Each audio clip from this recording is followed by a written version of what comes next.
Asmat Gurubhyo Namaha, Asmat Parama Gurubhyo Namaha, Asmat Sarva Gurubhyo Namaha. So we're continuing on with our discussion of Agamas and South Indian Vaishnavism by V. Veladacharya of the French Indological Institute in Pondicherry. And we are up to the point where we're discussing about Pancharatra Agamas. And so let's pick up where we left off at the main text, the discussion of Pancharatra Agamas. So we were talking about different things, and here it says the pranava is uttered as a part of the sama chants, as in Om iti satyam na, Om iti satyam na. This is not true, or anrita. This is not true. It is a lie. Okay, I'm not sure exactly what that's in reference to. Here, the Yajurveda and the Samaveda are referred to as inferior to the Rig Veda. The latter alone has regularity.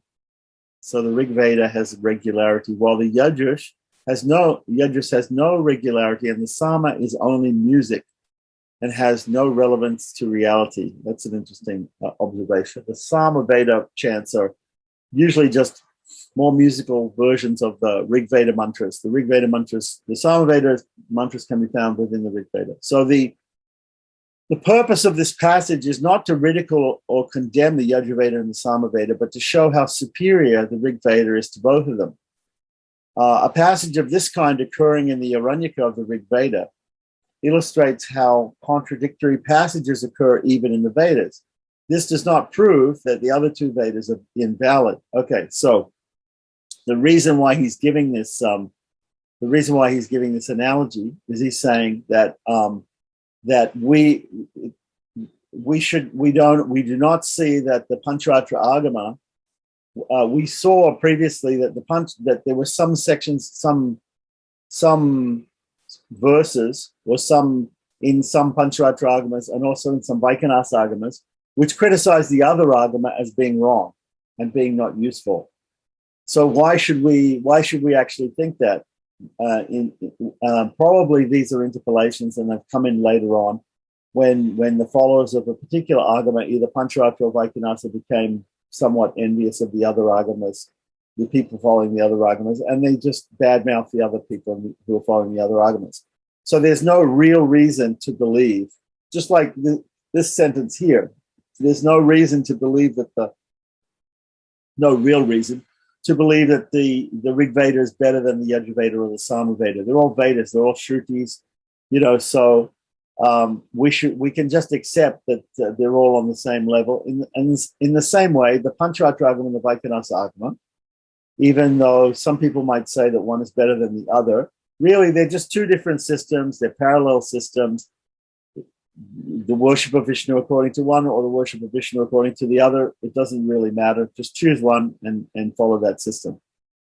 So this does not prove that the other two Vedas to be invalid, right? So all of this stuff of criticizing. Similarly, the Samaveda is condemned by treating it as belonging to the departed souls and contrasting it with the Rig Veda, which is said to be divine, and with the Yajurveda stated to be human. Hence, its sound is impure. Okay, so there's a quotation that he's given here from Manusmriti, right? And of course, a lot of the statements of Manusmriti we have to take with a grain of salt. So we have to look at this, and we have to see beyond this sectarianism between the two Agamas, the two Vaishnava Agamas.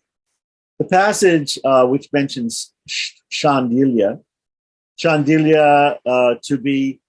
to have been disappointed in not getting at the truth by studying the Vedas, and to have become enlightened by studying the Pancharatra doctrine must also receive the same interpretation, right?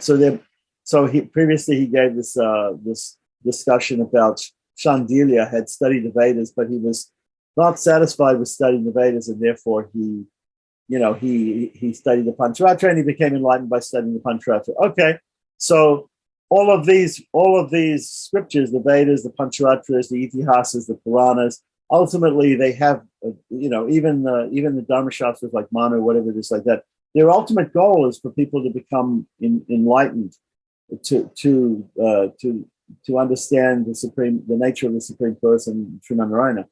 Okay, so their ultimate goal is the same. They go about it in slightly different ways, but if the goal is the same, ultimately we don't care what scriptures you study, because the goal of them is all the same. So we shouldn't make a distinction here and say, oh, the Vedas are not good because Shandilya couldn't be enlightened by studying the Vedas. Okay, that's not the Vedas' fault, that's his fault. Right? So that he found there was an easier way to study, and he studied the Pancharatra and became enlightened through that method. I would say the same thing for this story that there is in the Bhagavatam. There's a story in the Bhagavatam that Vyasa divided the Vedas up. He wrote the Mahabharata. He wrote all the Puranas. Well, maybe not all the Puranas, but his father wrote Vishnu Purana, and then he wrote he started compiling these other Puranas.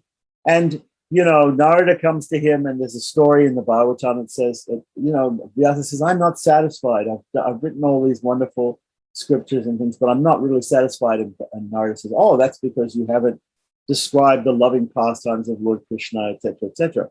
So, and then this is given as a pretext for Vyasa to write or compile the Bhagavatam. And so then this is a glorification of the Bhagavatam that oh, look, people could not understand anything about Krishna before, and therefore the Bhagavatam. But, in actual fact, we can read about Krishna in the Mahabharata. We can read about Krishna in other places also than the Bhagavatam. It's not only that only the Bhagavatam speaks about Krishna. And therefore, it's not that some people, especially Gaudiya Vaishnavas, who tend to emphasize the Bhagavatam over all other scriptures, they try to say, oh, therefore the Bhagavatam is the essence, or it's a quintessence of all scriptures, because of even the author himself says that I was unsatisfied until I came to write this. And this really satisfied me to explain about Lord Krishna's pastimes in this way. But even those people, they refer to other leelas coming in other scriptures. They read Gautamiya Tantra, and they read, even there are even pastimes about Krishna which come in Brahmanda Purana. There are other sources that they study. Okay, so if the whole story of Krishna's life and Krishna's pastimes and Krishna's avatar are only given in the Bhagavatam, or we're only going to accept the Bhagavad Purana, then do that, But having said that, and then adopting sources from other scriptures on Krishna's life and Krishna's leelas and etc. like that seems to be a little bit contradictory. So either one or the other, like that. But here we see the fact is that we don't reject the Vedas when we take to the Pancharatras. We don't reject any of these other scriptures if they're all leading to the same goal. If there are certain scriptures, Tamasic and Rajasic Puranas, which lead us away from the main goal, that's another thing. We can reject those. But in general, all of these scriptures have the same goal, and therefore they're all acceptable. They're all acceptable, and we don't need to badmouth one or the other, or say one is greater or lesser than the other. If the Pancharatra works for you, there's no need to study the Vedas, for sure, like Shandilya, right? But if somebody is reading the Vedas and he's understanding the knowledge of the Supreme through the Upanishads, there's nothing wrong with that also. Okay, it's not that the Vedas are automatically, because we have the Pancharatras, we have to reject the Vedas. That's the point being made here. Okay. So, the reference to his disappointment with Vedic study is not intended to devalue the Vedas, but to extol the Pancharatra Agamas. Similarly, as I said in the Bhagavatam, it's not meant that a story that where Narada comes and Vyasa shows his dissatisfaction with the books that he's compiled previous to that, the Vedas and Mahabharata and all these things. It's not meant to devalue those books, that story. It's just meant to show how great the Bhagavatam is. It's a Mahatmyam. It's a glorification of the Bhagavatam, which is absolutely fine. The Bhagavatam is a wonderful scripture. Okay. So similarly, it is said that when weighed against each other, the Mahabharata is found to be heavy, while the Vedas were light. Okay, so there's some other statement like this. This is only praise conferred on the importance of Mahabharata at the expense of the Vedas. The thing is that sometimes we look at these things from a Western point of view. In the West, if you extol the glories of something and you criticize another thing for not being as great as that thing, there's a sliding scale, and it's what in Sanskrit we call it taratamya. There's a sliding scale. Something has to be the best, and therefore the other things are not as good as that thing because that thing is the best. But when we look at all these systems and all these scriptures and things like that, just because one thing is said to be the best, doesn't mean that when we read the other thing, that can also be the best.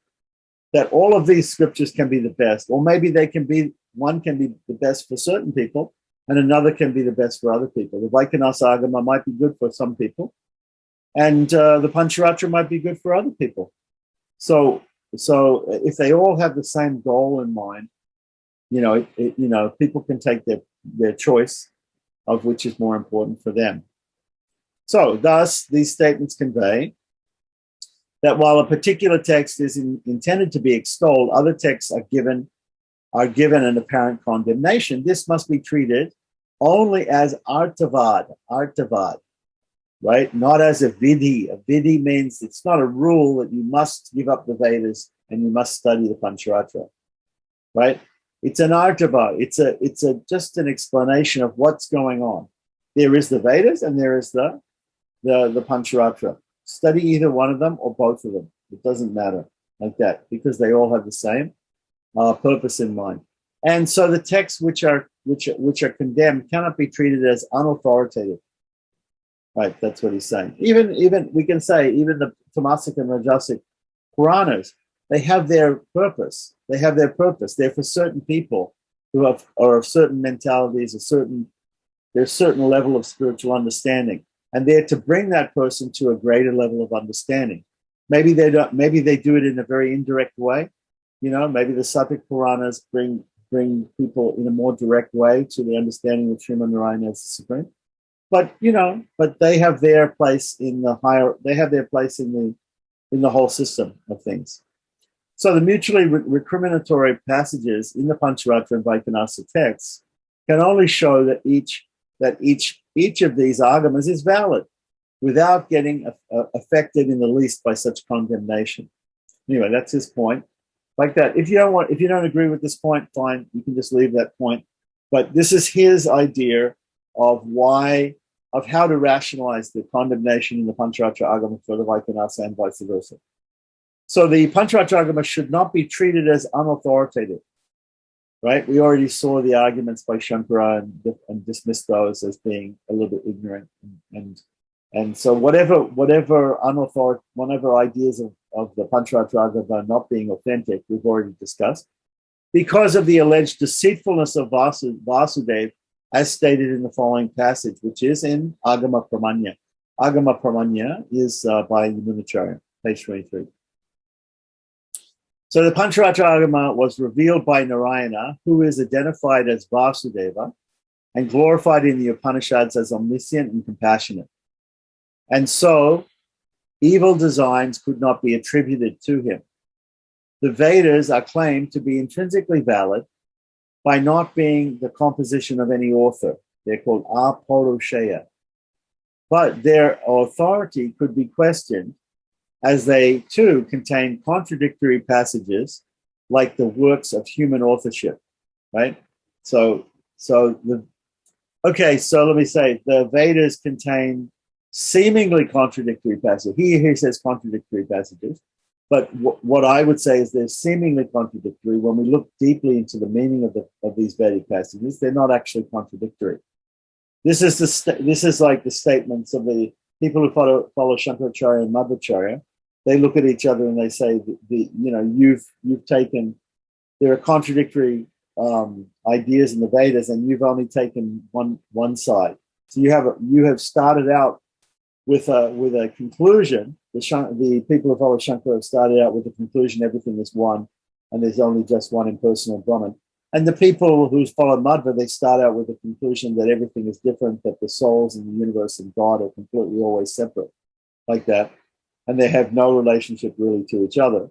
And they both start out with these conclusions, and they cherry pick the verses in the Vedas that support their doctrines, and they decry the other verses which don't seem to support them. Whereas what Ramanuja says, look, let me look at the Vedas as a whole. Let me look at all the statements in the Vedas, the Veda Shrutis, the Abheda Shrutis, the Ghatika Shrutis, the different statements that talk about oneness, difference, and some that talk about both at the same time. And let me harmonize those in one understanding, because obviously the Vedas are the Vedas. So we have to have a philosophy coming out of the Vedas which is consistent. It's not that one part of the Vedas can be saying one thing, another part of the Vedas can be saying something completely contradictory. So here when he says that the Vedas lose their authority, can be questioned, their authority can be questioned because there are contradictory passages in them, right? Or there are other works like the Pancharatra Agama, which are authored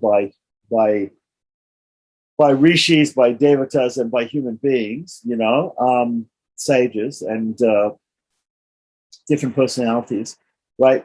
So because they're authored, therefore they have these four natural defects of being authored, right? That the author has imperfect tenses, the author commits mistakes, the author therefore may be cheating you, and there's a fourth mistake. I'm forgetting it right now. Okay, but they have these four mistakes which we should learn about, and we should learn the Sanskrit for them. And they come, and the Vedas themselves, because they're unauthored, don't have these mistakes. But still, even if we get even if we say there are contradictory statements in the Vedas, they're only seemingly contradictory until we find a philosophy which consistently explains all the statements of the Vedas. And this is what Ramanuja did. And so he's taking that position here with the validity of the Pancharatra also, that we should be able to find a philosophy or an underlying realization about all these texts, and see how, even though they seem to be contradictory, they're not really contradictory at all. We may resolve the contradictions by treating the first set of passages as giving rise to a different result when the practice is carried out independently. The second is intended to be practiced by persons with different qualifications for each, and the third as carried out at different times. So these are all different. So here we have, he's given some examples of these different contradictory statements.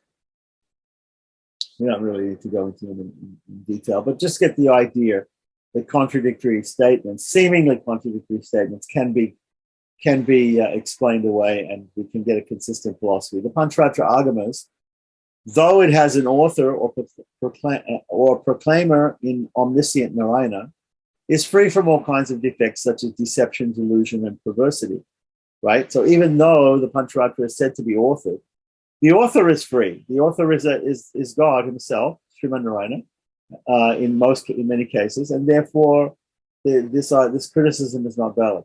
So it's therefore valid, and more so because it gives correct knowledge about the Lord.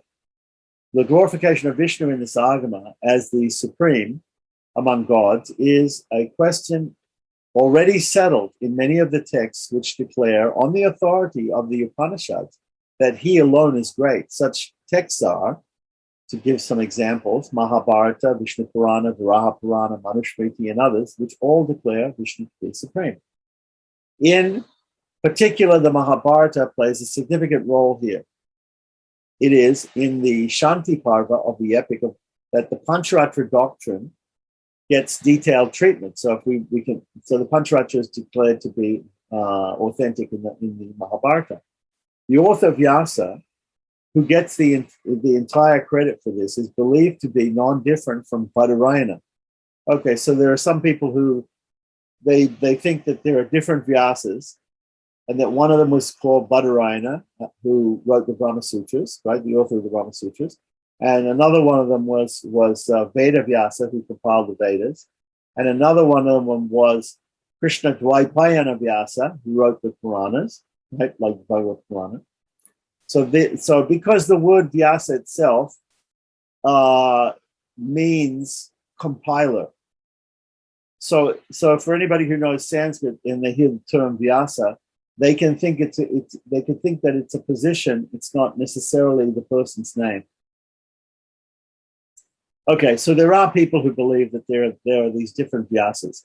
Then there are other people who say no. All of these Vyasas are all the same person. Badarayana, Veda Vyasa, Krishna Dvaipayana Vyasa. These are all the same person.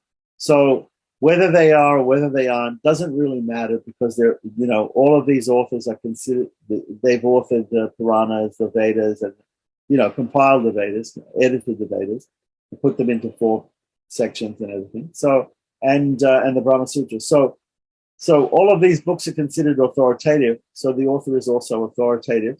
So whether the author is 3 people or 2 people or 1 person doesn't really matter, because they're all accepted as being authoritative. So hence the objection to the authenticity of the system is questioned in the Brahma Sutras themselves, right? In second chapter, second part, text Sutras 39 to 42, and is answered in favor of admitting the Agamas validity. Right. Now, of course, if you read the commentary of Shankaracharya, he disagrees with that. But in the commentary of Ramanuja, the commentary of Madhva, many other commentaries, they accept these sutras in Brahma Sutras as admitting the Pancharatra Agamas validity.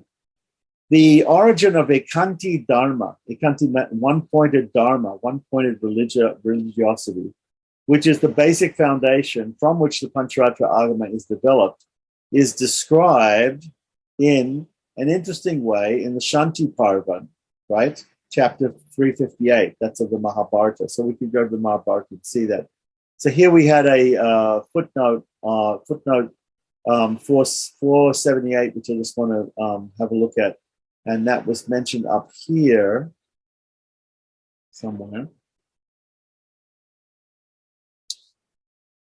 There it is. Okay. Badarayana, the author of the sutras. So here he's quoting from, he says, Sudarshana Suri, who is a commentator on the Shrivasya, right, after Ramanuja, cites passages from the Skanda Purana to support the identity of Vyasa with Badarayana. So we can look in Shrita Prakashika, which is his commentary on Shrivasya, in the Madras edition with 10 commentaries, pages 59 to 60. Vedanta Deshika also cites the above passage, that is from the Skanda Purana, right, to prove, and that's in his Tattva Tika, which is obviously a Tika is a sub-commentary, and that's in the Madras edition also with 10 commentaries, page 73. So apparently we have an edition of the Brahma Sutras with many commentaries and sub-commentaries in them, printed in Madras, and this is the source for these quotations from the Skanda Purana. We can go and also we can look them up, and we can go and check the Skanda Purana for those sources. He cites a passage from the Brahmati of Vachaspati Mishra. So this is another book by Vachaspati Mishra. We don't need to go into who Vachaspati Mishra is or his book. But anyway, several authors have given these quotes from the Skanda Purana to say that Vyasa and Badarayana are the same person. Okay, for all other exponents of Advaita dispute this identity, right? So Vachaspati Mishra was a Advaitin, so he accepts that Badarayana and Vyasa are the same person, but other people, other Advaitins, they don't necessarily accept it. So as I said, whether Badarayana, Krishna Dvaipayana Vyasa and Vyasadeva or Veda Vyasa are the same person or not the same person, really we're not too bothered by that, whether that discussion doesn't make any difference to us personally. So continuing on this Ekanti Dharma, or the one-pointed religiosity, which is the basis of the Pancharatra Agama, because remember we discussed that the Pancharatra Agama is based on the Ekayana Shaka of the Vedas, which is considered the Shukla Yajurveda Shaka, or the Shukla Yajurveda branch of the Vedas, which was when the Veda was all one, say in the Satya Yuga, in the original, in the beginning of creation, let's say, the Veda was one thing before it was edited and divided up into 4 by Vedavyasa. So at that time, the Dharma, the religiosity that came out of this one Veda, right, which is identified as the Shukla Yajurveda, the white Yajurveda, and the Pancharatra Agama apparently developed out of that, which is one of the arguments that we have for saying that the Pancharatra Agama has a basis in the Vedas. So is described in an interesting way in the Mahabharata, in the Shanti Parva, Mahabharata chapter 358. The sages called Penapa, or the sage called Penapa, were the sages called Penapa were the earliest persons to practice this Dharma. Vaikhanasa got it from them, and Soma received it from Vaikhanasa. So there's some lineage there, which is spoken about in the Mahabharata for the discussion of for the transmission of the knowledge of the Ekayana Shaka of the Vedas, which turns out to be the Ekanti Dharma, which is called Pancharatra Agama. So then this Dharma disappeared in the Chakshusha cosmic era, the Chakshusha Manu, the reign of Chakshusha Manu. Brahma got it from Soma, then taught it to Rudra, who imparted it to Valakiyas, the Valakiyas in the Krita Yuga.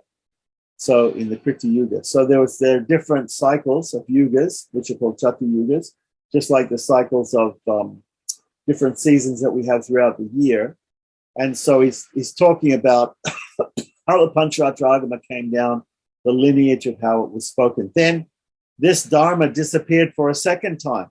So these are all the stories that we read in, and this is all apparently explained in the Mahabharata. In the Vachika manifestation of Brahma, Vachika means spoken, or the sound manifestation of Brahma. Here the word Brahma probably means the supreme, right? Not Chaturmukha Brahma. It appeared from Narayana, who imparted it to the sage Suparna, right? So this is a second time it had to be reestablished, which we know from Bhagavad-Gita.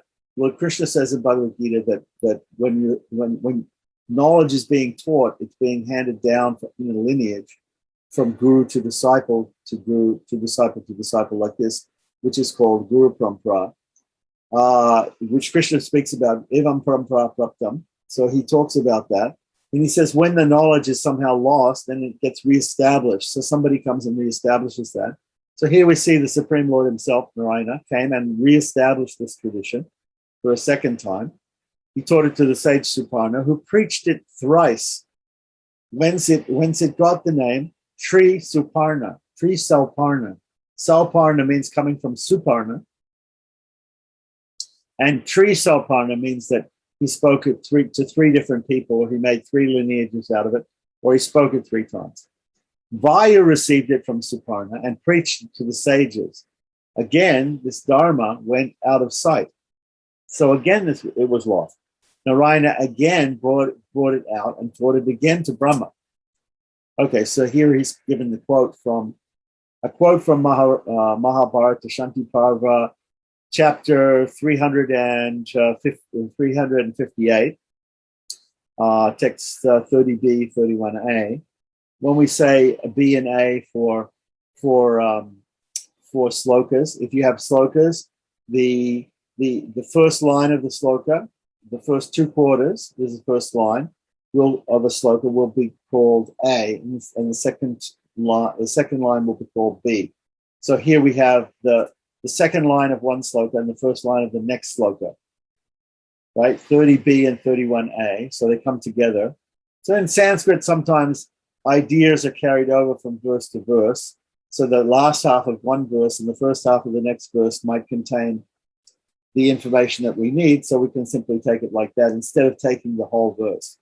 So here they've quoted the end of one verse, the beginning of the next verse, as giving the information that he wants in this thing. So then Brahma created the world with the help of this Dharma. He taught this to Svarochisha Manu, from whom his son Shankapada got it. It passed from him to his son Sudharma. All these happened in the Krita Yuga, which is also called Satya Yuga, the first Yuga. This out of 4 Yugas. This Dharma, in a cycle of Yugas, this Dharma then disappeared for a 4th time in Treta Yuga. After we have the Krita Yuga or Satya Yuga, the next Yuga is called the Treta Yuga. So it disappeared again for the 4th time in the Treta Yuga. Narayana brought it out again and taught it to Sanat Kumara. So we've heard of Sanat Kumara. Sanat Kumara is a sage, one of 4 sages, 4 celibate sages called Brahmacharyans, who are sons of Brahma. And they have also taught many things about Vaishnavism. And so Sanat Kumara was taught it, from whom it was acquired by Virana Prajapati, who taught it to the sage Raibhya.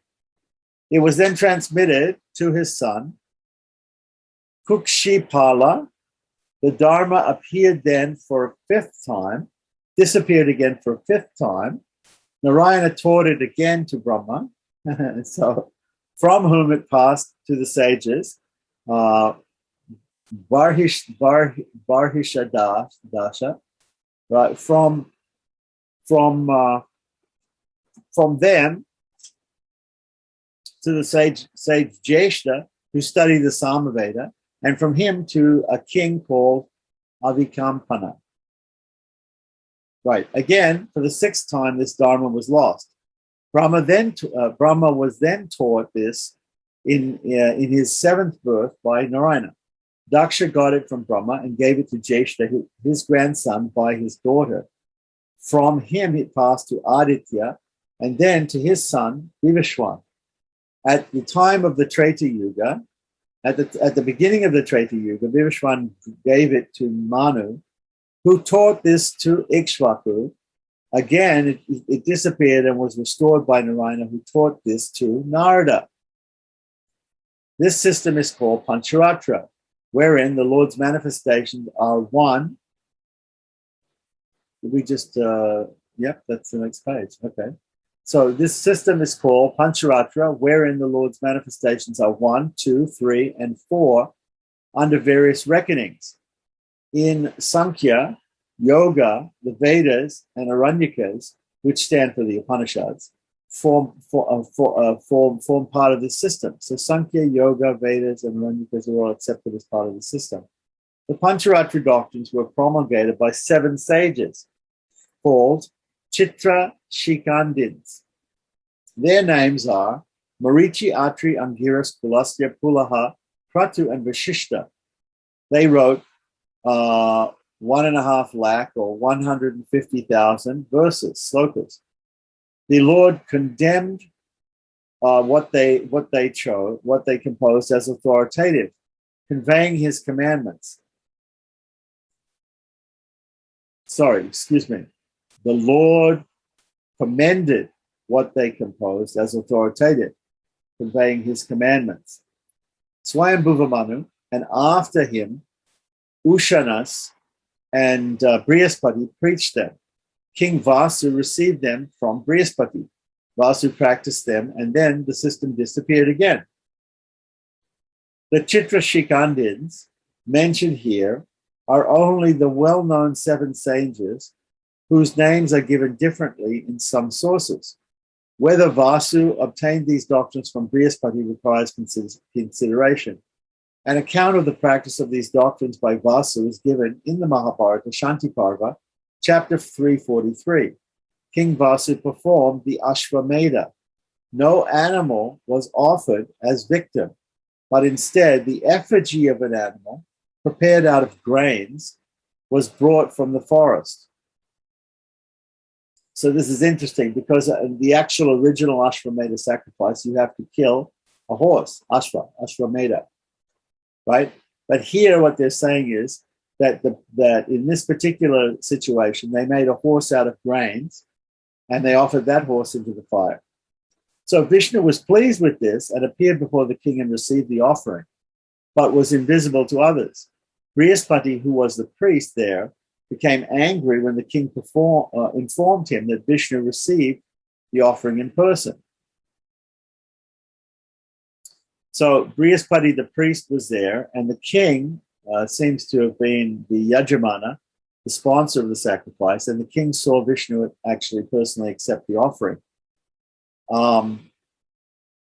So it's interesting here. Another footnote here also mentions that the 7 sages who are called the Chitrashikandins are included amongst the nine pupils of Vaishnavism. So he blamed the king, the priest, Brihaspati, he blamed the king for discarding the animal sacrifice and using the effigy of an animal made of flour in its place. So they make what's called a pista. They get rice flour or wheat flour, I think rice flour mostly, and they make an effigy of that in the form of a horse, and they proceed to do the Ashwamedha ceremony that way.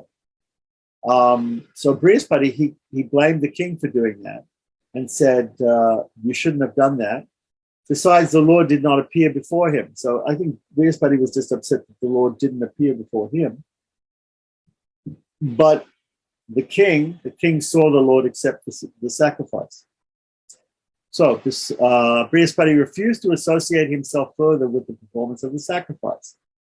The sages, Ekata, Dvita, and Trita, which sound like 1, 2, and 3 in Sanskrit, the mind-born sons of Brahma, who were present, right? So we have these people called Manasika Putras, because before Brahma created man and woman, right, the way of propagation of the species was from his mind, he created different people. These are called Manasika Putras, right, from the mind, sons coming out of the mind. So these were called Ekata, Putta, and Trita. Okay, who were present there, recounted their vain attempts to visualize the Lord. So they also couldn't see these sons of Brahma. Only the king could see the Lord come and accept this offering. So in spite of the severe penance, they could not see him. So that's also mentioned. Brihaspati was then convinced, and he helped Vasu in completing the sacrifice. So from this account, it's clear that King Vasu was following the principles of religion as set out in the Pancharatra doctrines, right? So apparently the Pancharatra doctrines prescribe that if you do a sacrifice where an animal has to be killed, instead of using the animal, in this case a horse, Ashwamedha sacrifice, you will use an animal made of flour, right, or made of dough, the dough animal, right, pista ashwa. So so apparently King Vasu was following the principles of religion set out in the Pancharatra doctrines. Brihaspati learned about them only on the occasion when the sacrifice was performed by Vasu. It is only possible to say that Brihaspati agreed to continue his participation in the sacrifice when convinced of the value of the Pancharatra doctrines by the sages. And in this sense, he was also an exponent of these doctrines because he agreed, he would learn about them and he agreed to them. An account of the visit paid by Narada to Svetadvipa, right, which is the ocean of milk, or the island in the ocean of milk, gives some information about the Pancharatra Agamas. Narada went to an island called Svetadvipa, right, found certain persons who had no sense organs and did not take food and were motionless. They emitted fragrance. He said he saw there the 3 sages, Ekata, Dvita, and Trita. He told them that at the conclusion of their penance for 1,000 years, they were advised by an incorporeal voice to go to Svetadvipa and meet the holy persons there. Accordingly, they did so, but could not see anything there, being blinded by light of extreme brilliance. They could not see the Lord, but with divine grace, they again performed penance and beheld men white in complexion, resembling the moon in luster, and even uttering mantras with folded palms. This was mental japa. All of them were of the same uniform splendor. Suddenly, a flash of light appeared before the sages, who saw a group of people uttering the word Namaha. The vision of these sages became blinded by the extreme brilliance. Only the following sloka which they were uttering was heard by the sages. So these residents of Svetadweep who are also brilliant, as brilliant as the sun, like Sriman Narayana is also brilliant, like that. They are self-luminous, right? And they're all uttering the words Namaha and doing this mental japa, right? Were seen by these sages, Ekata, Dvitya, and Trita, right? Because they were told to go there and perform penance, and they went there, or even after they performed penance, they went there. And so this is the verse that they heard coming out of the mouths of the residents of Svetadweep. Titante Pundari Kaksha Namaste Vishwavavana Namaste Sturishikesha Mahapurusha Purvaja. This is a very famous verse called the Ditante Stotram. It's the beginning of the Ditante Stotram. And this particular verse is in Pancharatra Agama said to be the obeisances that we offer when we enter a temple. So any Pancharatran, when he goes into a temple, at the Dwaja Stamba, at the flagpole of the temple, which is before he enters the temple proper, he has to pay his obeisances. He has to do a Dandavat Pranam, and he has to say this verse. Namaste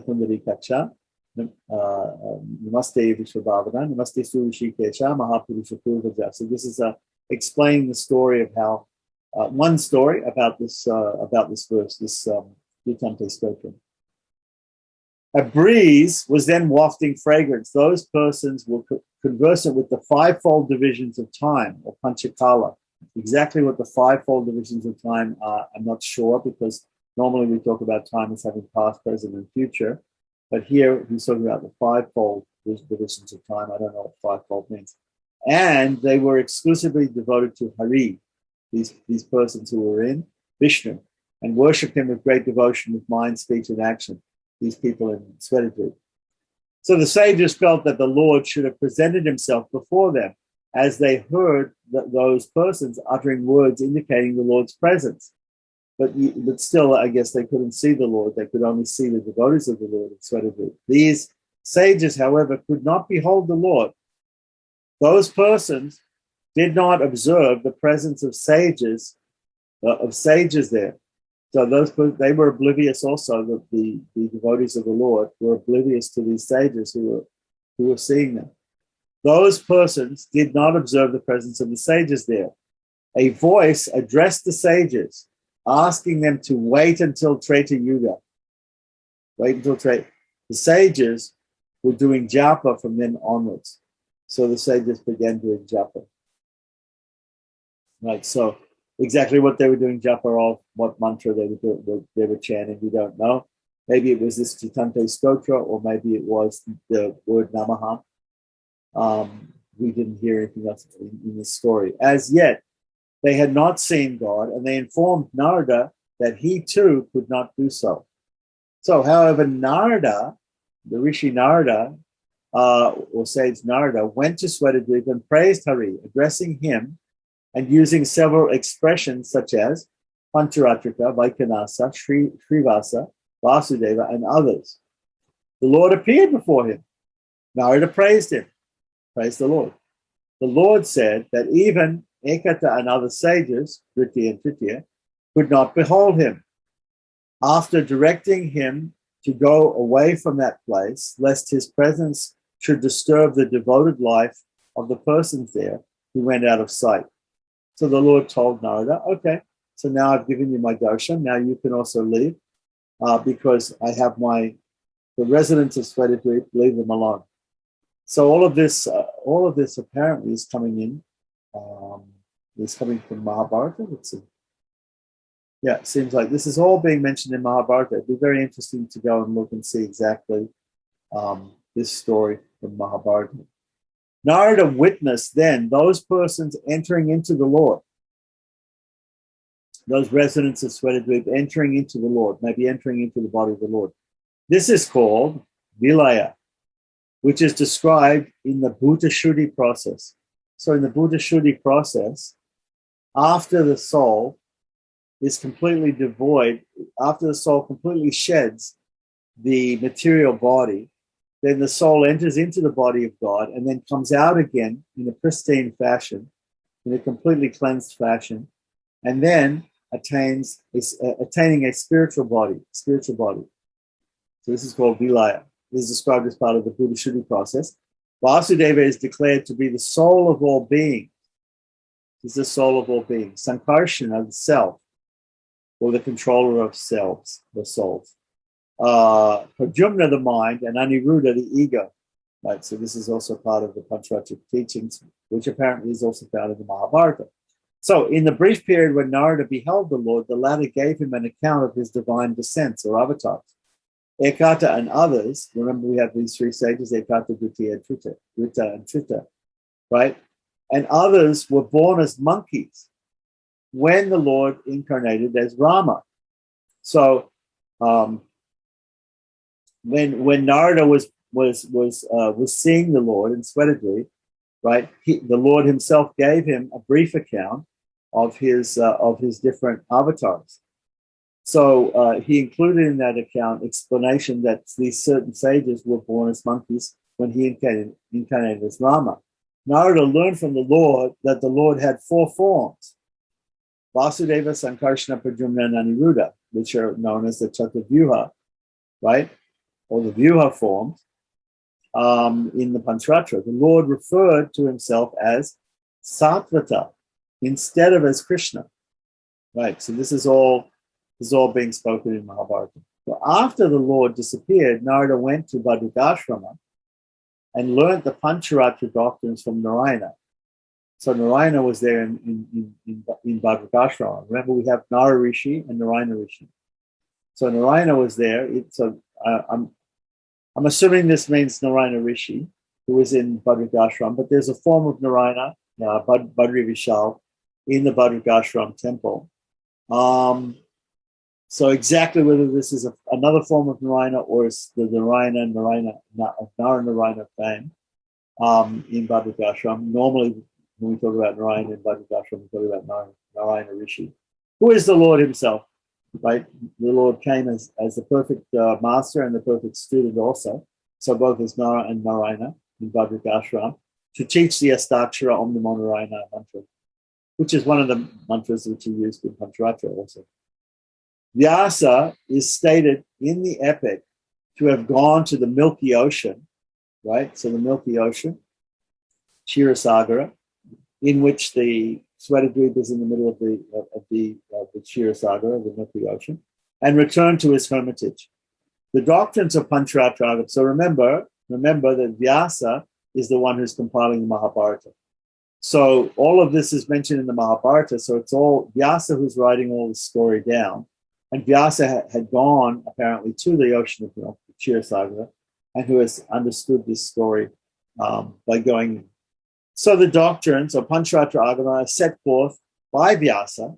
Aniruddha is the Lord of creation. Nara and Narayana explain the glory of Bhagavan in Bhadrakashram.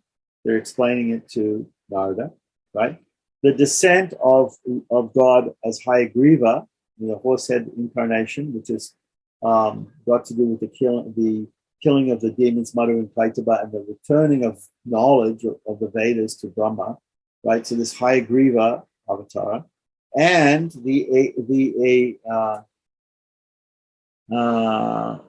what is this in Ekantin Dharma are well depicted. Ekantin Dharma are well depicted. So one-pointed Dharma again is well depicted. The Lord is stated to be the expounder of Pancharatra Agama, and there below we see all the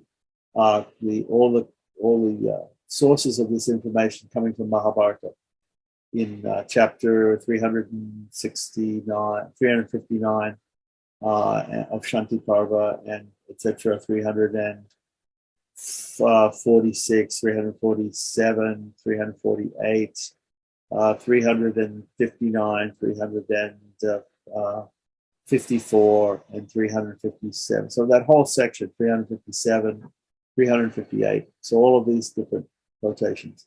The contents of the chapters 342 to 359 of the Shanti Parva show how the Pancharatra doctrines arose from Narayana and were expounded through the ages.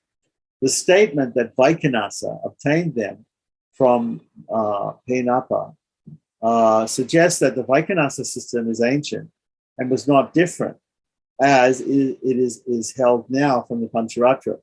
So this description in the Mahabharata of the descent of the Pancharatric system includes teaching Vaikhanasa Pancharatric doctrines. So what the Mahabharata is trying to tell us, what Vyasa is trying to tell us, is that the only way to worship Lord Vishnu was the Pancharatric method, right? And the only agamic way, and that Vaikhanasa is basically a part of Pancharatra.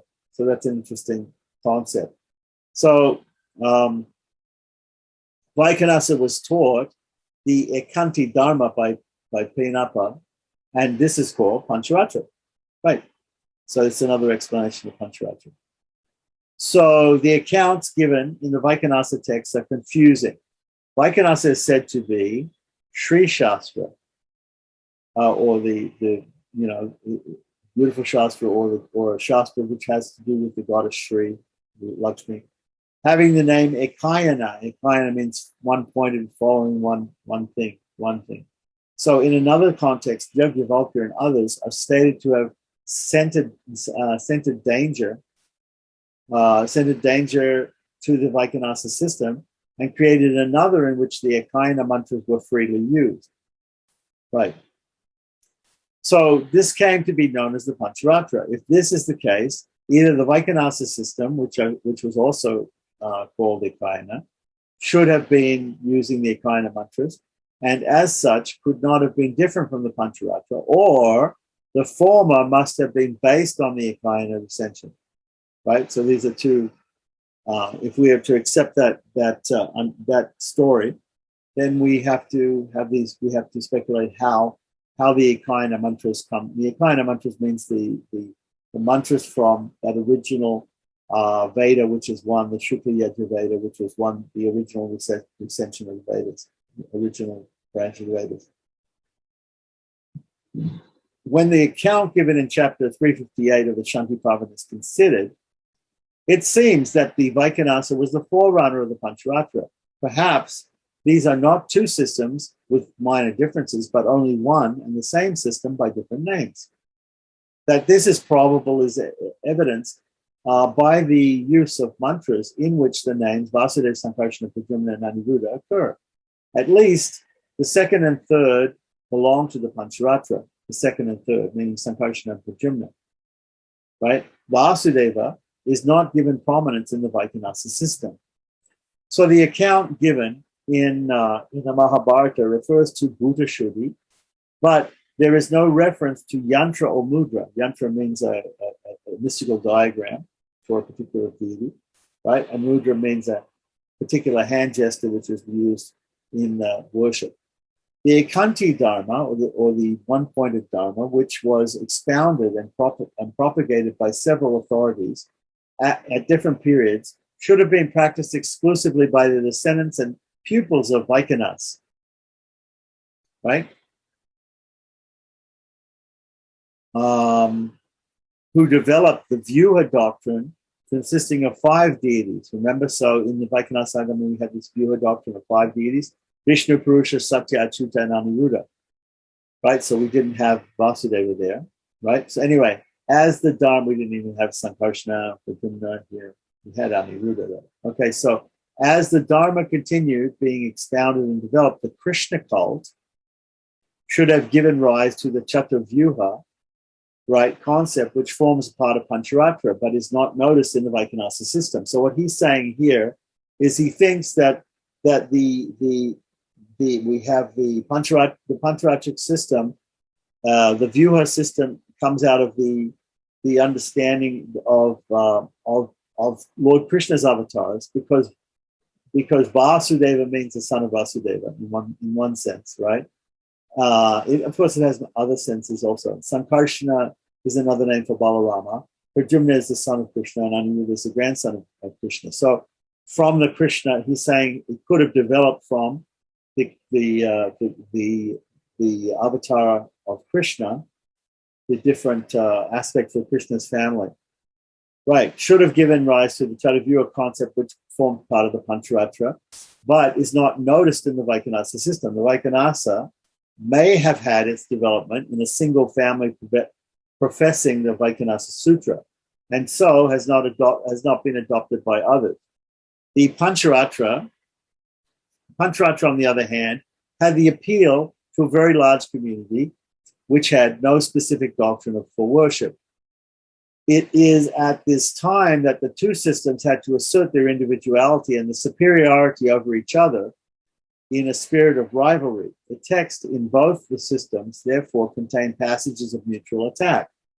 And these could be treated as interpolations made by those who were interested in advocating their own doctrines over the doctrines of others. It is thus that we find certain passages which contradict one another. We viewed without bias the two systems seem to have, when viewed without bias, the two systems seem to have had the same source, though their development might have been slightly in different directions. It is said in the Mahabharata that Aditya got the Ekanti Dharma from Jeshta. He taught this at the beginning of the Treta Yuga to Vivishwan, who passed it on from Vivishwan and it passed on from Vivishwan to Manu and from Manu to Ikshvaku. So whether this is a quotation from Jayakya Samhita 4:13. That was before. This is from Mahabharata Shanti Parva, chapter 358, verses 41 to 52. So this idea. Now, whether this idea, remember that we're talking about here with Mahabharata. So for internal consistency, the Mahabharata also contains the Bhagavad-Gita. So now we understand, if we look in the Bhagavad-Gita and we see where Krishna is saying how he taught this knowledge to Vivishwan, and Vivishwan taught it to Manu, and Manu to Ikshvaku, right? So Krishna says this in the Bhagavad-Gita, right? So here, in another part of the Mahabharata, it's saying that this knowledge was actually the Pancharatra knowledge, right? So it's very interesting. So is that the same knowledge which Krishna was talking about in the Gita? It seems to be the same, at least it's the same lineage as what Krishna speaks in the Bhagavad-Gita. This Ekanti Dharma consists of the practice of devotion exclusively to Vishnu. To be devoted, one has to carry out the act of worship, which is of various kinds, and is brought under karma and kriya yoga. So kriya just means action also. Karma and kriya mean action. Karma or kriya yoga, according to Patanjali, the author of the Yoga Sutras, right?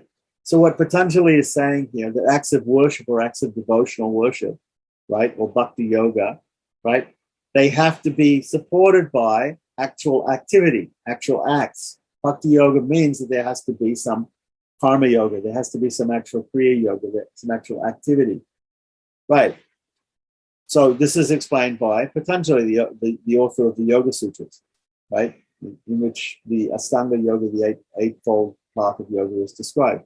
This dharma can be equated with the karma yoga taught in the Bhagavad-Gita, where Krishna mentions that it was taught by him to Vivishwan, who transmitted it to Manu. From Manu, it was passed on to Ikshvaku, then it disappeared, right? So here we have a consistency in the Mahabharata, in the Shanti Parva, with the Bhagavad-Gita, which is also part of the Mahabharata. So those persons who think that the Bhagavad-Gita is an extrapolation or interpolation in the Mahabharata, and that it's actually a separate thing, right? They can take notice of this point here, that Krishna actually is very consistent in the Mahabharata, and the author of the Mahabharata, Vedavyasa, consistently shows that Krishna spoke this knowledge of karma yoga in a particular lineage, both in the Shanti Parva and also in the Bhagavad Gita. From Manu it passed to Ikshvaku and then disappeared. The order is in which this karma yoga was transmitted is the same as in the Ekanti Dharma of the epic. In the epic, the contention of many scholars is that the Bhagavad Gita does not refer to the teachings of the Pancharatra, yet the order in which the doctrine was handed down is the same in both the Pancharatra and the Bhagavad Gita. The temptation is irresistible to discover the Pancharatra doctrines in the Bhagavad Gita. Right? Now this is a very important point. And only if you're very well read in the scriptures can you actually see this, right? And here he gives a footnote. He says Bhagavad-Gita does not teach the doctrines of the Pancharatra, as is clear from the absence of reference to the Vyuha doctrines and the fivefold division of daily routine. So that's his opinion, right? But there is an irresistible temptation here to see the Pancharatra doctrines or parts of the Pancharatra doctrines as being also mentioned in the Gita. That point actually deserves a lot more research, I would say. The doctrines of the Pancharatra Agama must be admitted to be of ancient origin. They were known to Vyasa, the author of the Mahabharata. The Vaishnava Dharma Parvan in the Ashvamedika Parvan of Mahabharata, right, contains an account of the Pancharatra doctrines also, right? The concept of Vyuha is frequently referred to there. The Jitante Stotra, which we just talked about, is starting with Jitante Pundarika Cha Namaste Vishvavan and Namaste Purushi Kesha Mahapurusha Purvaja, which contains 128 slokas, right? So there's 128 verses in the full stotra. In 6 sections is a kila or an appendix of the Rig Veda, according to the Jitante Stotra is stated to have formed a part of the Rig Veda kila section by Perivachan Pillai in his commentary on this stotra. So Perivachan Pillai has made a commentary. Perivachan Pillai is an acharya in the Sri Vaishnava Sampradaya, coming after Ramanuja, in between Ramanuja and Pillai or Vedanta Deshica's time, within the 100 or 200 years after Ramanuja. And so he has mentioned in his commentary on that stotra that it's considered to be an appendix of or a kila section of the Rig Veda. So just like the Sri Suktam is also an appendix. So what do we mean when we say kila section of the Veda? Kila section of the Veda means that the Vedas were there, the original Vedas were there, and portions of the original Vedas have been lost. So some portions of the lost portions are still available, some important portions, and those portions are made as appendices to the Veda that they belong to. So we may not have the full branch of the Rig Veda that the Sri Suktam or the Jitante Stotram appeared in, but we do have those things, and those things can therefore be said to be appendices for the Rig Veda. So that makes them Vedic. But then Narada went to a mountain. Oh, okay. So I'm sorry. So we didn't explain this. So it's considered to be the Jitante Stotra, which contains 128 slokas in 6 sections, is considered to be a kila or an appendix of the Rig Veda. The verses are unaccented, right? Which is interesting because normally the Veda has accent, has swara, udata, anudata, and swarita, right? But here these verses appear to be like classical Sanskrit, but they're actually considered Vedic. Right? The verses are unaccented. When Narada visited Svetadvipa and met the sages, Ekata, Dvitiya, and Tritiya, they advised him to repeat the Jitante Sloka. Right? The Jitante Sloka, when we say Jitante Sloka, we're talking about just the first verse of these 128 verses, which is the Jitante Stotra. The Stotra is the full thing, is the full prayer. Which is Jitante Pundarika Cha Namaste Vishvavan and Namaste Purushi Kesha Mahapurusha Purvaja. Very, very important for Pancharajans to know this, right? So they advised him to repeat the Jitante Stotra and taught the Stotra. So they advised him to repeat the japa of the first. So it seems that when it says in the story in the Mahabharata that Ekata, Dvitiya, and Trita. So Ekata, Drita, and Trita were performing japa, that they were performing japa of the Jitante Stotra. So, sorry, the Jitante Sloka, the first verse of the Jitante Stotra, right? So they taught this to Narada and advised him to do japa of that, and then taught him the whole stotra, all 128 verses. Then Narada went to a mountain called Jayanta, where Brahma was performing penance, and taught it to him. So here we have Narada teaching his own father, Brahma, these mantras, these verses of Jitante Stotra. Accordingly, this is the place, this found a place in the epics and the Puranas. The first 5 sections are expected to be recited, each at a part of the day into which it is divided according to the Pancharatra system. So remember, the Pancharatra system divides the day into 5 parts. So in which we do Abhigamana, Upadana, Ija, Swadhyaya, and Yoga. So in those 5 parts, we have 6 sections of the Jitante Stotra of 128 verses. So divided into 6 sections. So each section has to be, each of the first 5 sections have to be said at the different times of the day. Like that. The last is to be recited at part of the, at any part of the day.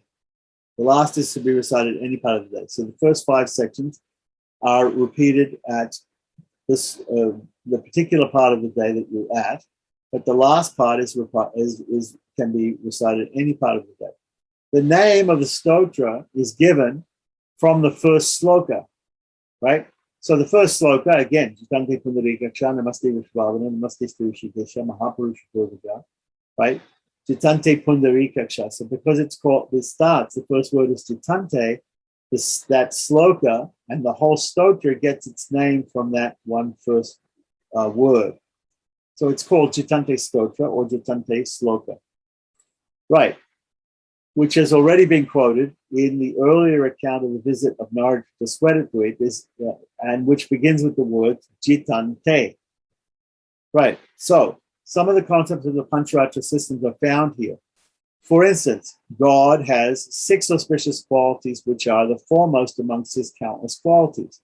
So we all know that the Supreme Lord Srimanarayana has Ananta Kalyana Gunas. He has unlimited auspicious qualities. So here it talks about God having 6 auspicious qualities, 6 main auspicious qualities, right? So what are they? Bala, they are Jnana, Aishwarya, Yoga, Jnana, Aishwarya, Bala, Kriya, Virya, and Tejas and Shakti, whatever it is. Right? These are 6 qualities. Right? When we talk about Bhagavan, we talk about these 6 main qualities. The person who has these 6 main qualities. Of course, he has unlimited qualities, but they're delineated into these 6 main ones. So the 3 viewers, Sankarsana, Pradyumna, and Aniruddha, have 2 each of these qualities. In fact, they have all the qualities, but they exhibit mostly 2 each of these. Right? Okay, so Vasudeva has all these 6 qualities and shows all these 6 qualities. Sankarsana, Pradyumna, and Aniruddha, the other viewer forms of the Lord, right? They have all these qualities, but they each one manifests 2 of those 6 qualities each, in particular. Have each 2 of these qualities. The number of viewers and the divisions of the day are also mentioned. The doctrine of self-surrender, which is property of Sharanagati, which has a special importance in the Pancharatra Agama, is referred to frequently. Right? So we find this in the Pancharatra Agama. The Lord's figure is gloriously depicted, and the left hand of the Lord holds a club. The left hand of the Lord holds a club. So the Lord may have 4 hands, but his lower left hand is holding a club, usually, which is a particular feature of the deity, of the idol. So the date of this work cannot be settled. The opening stanza could have been there from the very earliest times. This is treated as a mantra in the Pancharatra texts, some of which contain an exposition of it. By itself, it does not convey any particular concept of the Agama. The stotra, as such, could have been composed during the period when the particular concepts became fully developed. It cannot be of late origin, right? As most of the Pancharatra works refer to it and cite passages from it. Okay, so the Vishnu Purana contains some of the doctrines of the Pancharatra system.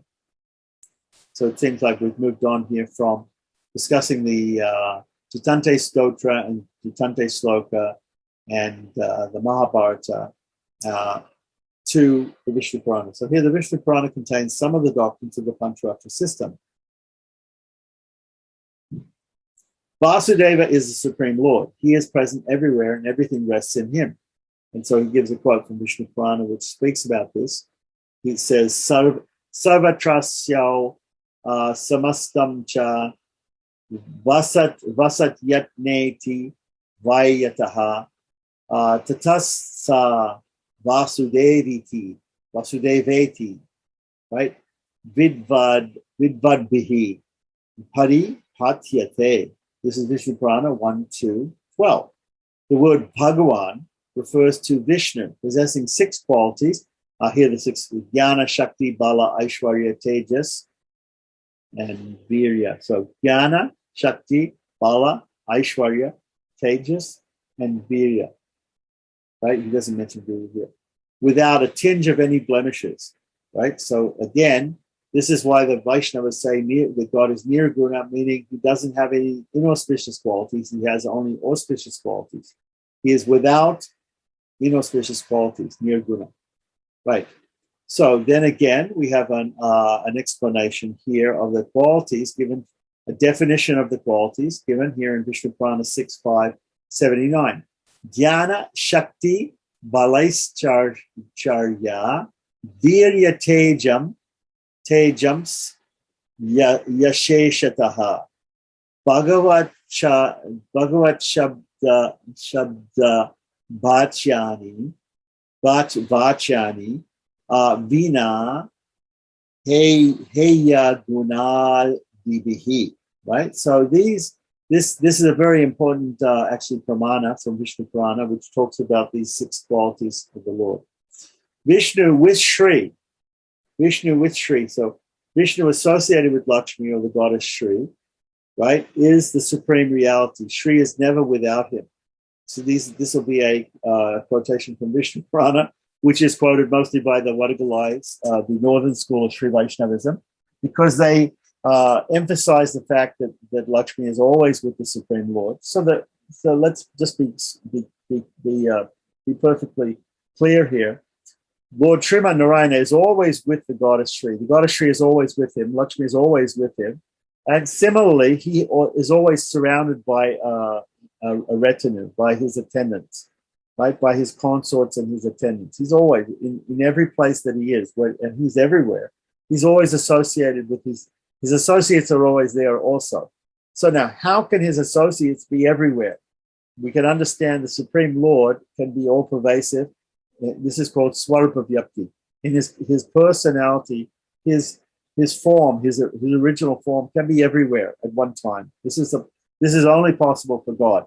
The individual soul is minute. The individual is not vibhu. Vibhu means very great, right? So the Supreme Lord is very great. He's all expansive and he can permeate everything.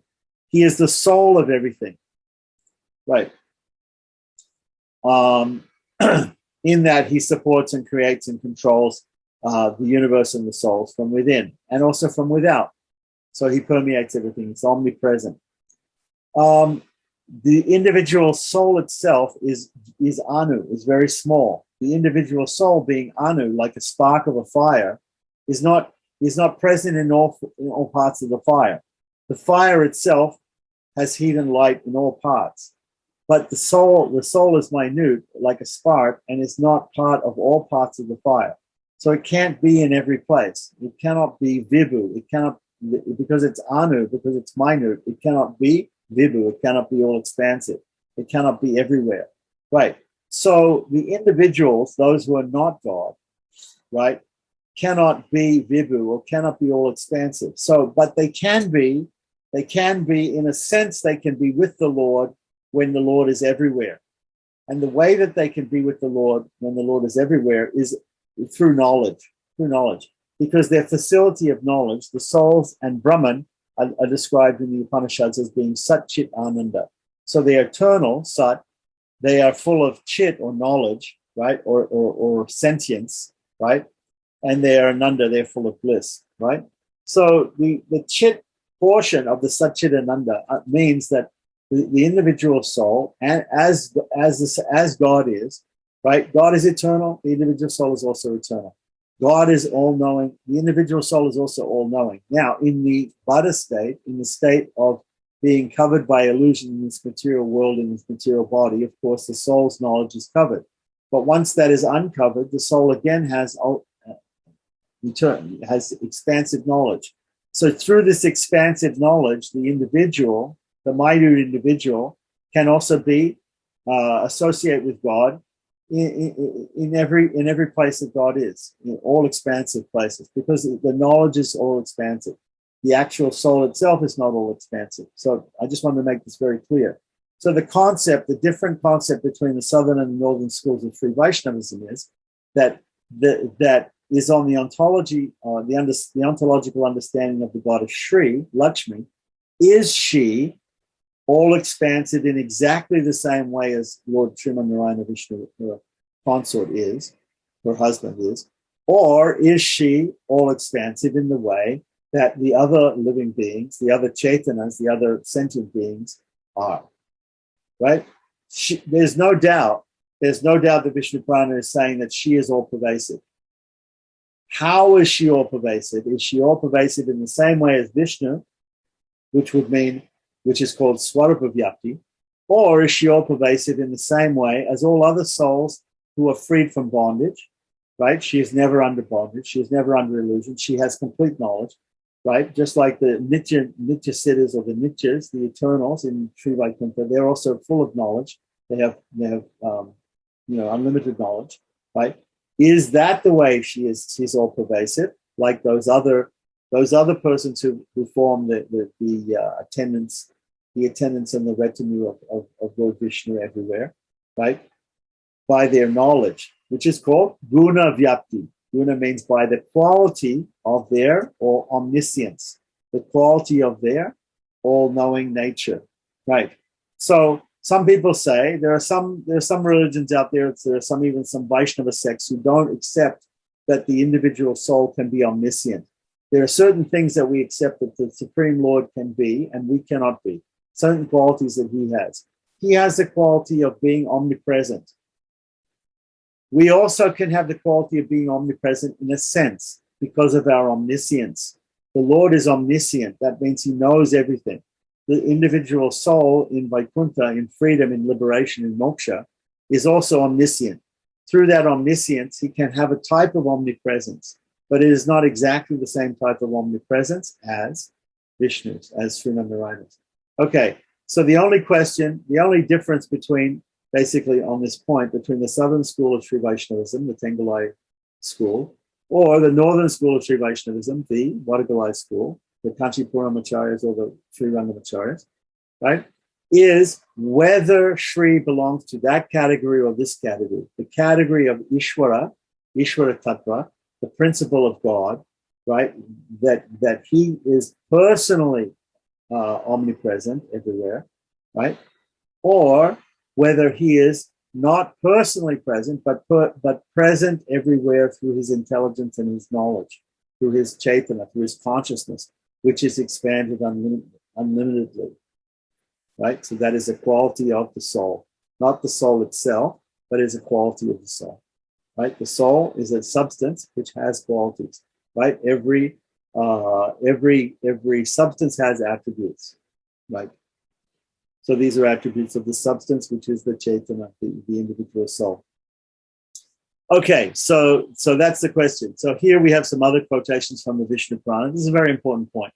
But in the scheme of things, how does it make a big difference? It doesn't really make a big difference in the sadhanas or in the performance of devotional acts or the performance of surrender even, right? It doesn't make that much of a difference. Okay, so here we have another quotation from Vishnu Purana. It probably would be very good for us to go through these sections of Mahabharata and Vishnu Purana in order to understand a little bit more about the Pancharatra Agama and how the philosophy of Pancharatra is there also in Sri Vaishnavism and is accepted in the Vishishtadvaita Vedanta as well. Okay, so it says here Nityai Vaisha Jaganmata. Jaganmata means the mother of the universe. Vishnoho Shri Ranapayini. Yata Sarvagata Gato. Sarvagato means Sarvagataha, everywhere. Vishnus Tathaiveyam Dvijotamaha. Right? Dvijotamaha. So the Dvijotama, those who are learned, the topmost of the Brahmins, of the Dvijas, right? They know this fact that Jagannatha is she is. So this is saying what Vishnu Shri is the supreme reality.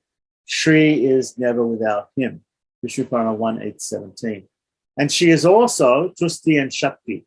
So that she has these other appellations, she has these other nomenclatures, these other names, right? Tusti and Shakti. Santosho,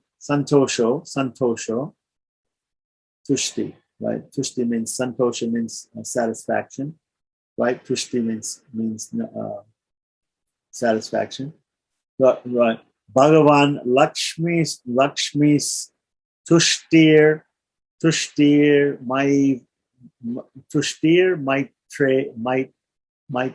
Maitreya Shashvati. And this is also coming from Vishnu Purana 1.8.17. And we have Avashtambo Gadapani. Gadapani means the Lord who has the club in his hands. Shaktir Lakshmir Dvijotama. So that the Dvijotama, it looks like it's a spelling mistake. It needs a D here with the D. So because it reads Dvijotama. It should be Dvijotama. Okay. So what it really is saying here is it's saying that people know also Lakshmi to be known as Santosha or Tushti, and they also know that she is called Shakti. Shakti, she's the Shakti, she's the energy of the Lord. Okay, so continuing on, we have she awards moksha to the selves. Okay, this is also a controversial point between the Kanchikuramacharyas and the Sri Rangamacharyas. So here we have Vishnu Purana 1.9.120, right? We can note that we should also note that the author of this book, Agamas in South Indian Vaishnavism, Dr. Vivaracharya, very nice man, right? He is a follower of the northern school of Sri Vaishnavism, the Vatican, the so-called Deshika Sampradaya, the Vatican. Okay, so the Vatican. So here is here's the sloka. Yagya Vidya Mahavidya, right? Guhya Vidya Cha Shobhane. So saying here, the knowledge of sacrifice and the great knowledge, the hidden knowledge, the secret knowledge, right? The Atma Vidya Tadevi Tvam, Atma Vidya Tadevi Tvam, the secret knowledge of the Atma Vidya, the knowledge of the Atma, of the being of Devi, right? Vimukti Paladayini. Vimukti Paladayini, the very last word here, or compound here, is what's important. Vimukti Paladayini. So Lakshmi is called by this name, Vimukti Paladayini. She is the one who bestows. Dayini means she is a female giver, right? Pala is the fruit. Vimukti of liberation. So she's the giver of liberation, right? Exactly how she gives liberation, exactly what fruit of liberation is being given, right? Exactly the process of this is not being spoken about. And so there's a dispute between the southern acharyas and the northern acharyas, the Sri Rangam and the Kanchikuramacharyas, about exactly what role Lakshmi plays in liberation of the individuals. And both sides will say that Lakshmi actually doesn't give the liberation. So although it seems like here in this verse in Vishnu Purana, it says that Lakshmi does give the liberation, or is the one who gives the fruit of liberation, who gives liberation, right? Actually, neither side accepts that Lakshmi is giving the liberation. Both of them accept that Lakshmi is the cause of liberation in a sense, because she's a catalyst, she's a mediator, she is what we call a mediatrix, which is a female form of mediator, right? In between, which in Sanskrit is called Purushakara, right? The person who, Purushakara means the person who gets things done, right? In a process which is at loggerheads. Okay, so a mediator, right? So we have a person who's in between, who stands in between the souls and the supreme person, like that, and who mediates the situation, like that. So in that sense, is that the only sense in which she gives liberation, or is there another sense that she can give liberation? The northern acharyas, the Kanchi Purnam acharyas, say she can actually personally give liberation, and she doesn't have to only stand in the middle between the souls and God. She, being part of the principle of God, right? God being a complete principle as the divine couple, right? She is therefore able herself to give liberation, but she never does, because she submits to her pati, her husband, her consort, Sriman Narayana, and whatever he wants, right? And therefore, she takes a secondary role there and doesn't actually personally give liberation. So that's what they say, right? But she can. Or the southern, the idea of the southern acharyas, the Sri Rangam acharyas, is that she is a Purushakara, right? Both sides accept that she's a mediator in the system only, and she cannot at any time, she does not have the potency to actually give the liberation herself. But for that, she has to depend upon the Supreme Lord, as all other living beings depend upon the Supreme Lord for liberation, right? So actually, Janardana or Vasudeva or the Supreme Lord Sriman Narayana is the only one. Mukunda is the only one who can give liberation, right? So they're the two views. Again, there's only a slight difference in the two views of the two different schools, and since both of the schools agree that Lakshmi is not the one who's giving the liberation, and the argument is purely academic, whether she can give it or not, independently from the Lord, Sriman Narayana. And so therefore it's academic. The actual process is to approach the Lord through Lakshmi as a mediator, as a mediatrix, and this was shown by Ramanuja in Sharanagati Gadya, in which the first part of Sharanagati Gadya is to go and surrender at the feet of Lakshmi and implore Lakshmi to intercede between us and the Supreme, and get him to make our surrender to the Supreme 100% complete and 100% perfect, right? So in order to have a perfect, complete surrender to the Supreme, the role of Lakshmi is very, very important. Sri Devi is very, very important as a mediator, right? And her representatives, the Guru, the Acharya, also acts as a representative of her and similarly mediates between us and the Supreme Lord. So there is mention of the four manifestations of God in the view of form. There is mention in, so apparently in the Vishnu Purana, we're talking about Vishnu Purana here, there's mention of the four, so this is in Vishnu Purana 5:1858. There's a mention of the four forms of the Lord, the Vyuha forms. Vishnu, so this is just to explain to you that the Pancharatra Agama is, what's the point here? The Pancharatra Agama is authoritative. Why? Because we see it's there in the Mahabharata, we see it's there, may even be there in the Gita. That requires more research. It's there in the process of Pancharatra, the concepts of Pancharatra are there, certainly in the Vishnu Purana, right? And so therefore we take it as being authoritative because it's associated with all these other authoritative texts, right? So Vishnu pervades both matter and the selves, and is the self of all. We've discussed this before, the Sharira Shariri Bhava, how God is omnipresent everywhere. He's within the souls. He's also permeating the souls and matter from outside the universe. So he is both the internal and the external pervader of everything. So both the inanimate and the animate and inanimate objects being enveloped by Vishnu's power, which sustains them. So he creates the souls and the universe. He sustains them. He supports them, right? He has everything to do with them, right? This power is of the nature of these. So here we have some of the quotes here. But anyway, we don't need to go through this. But these are some quotes from Vishnu Purana, which substantiate those points.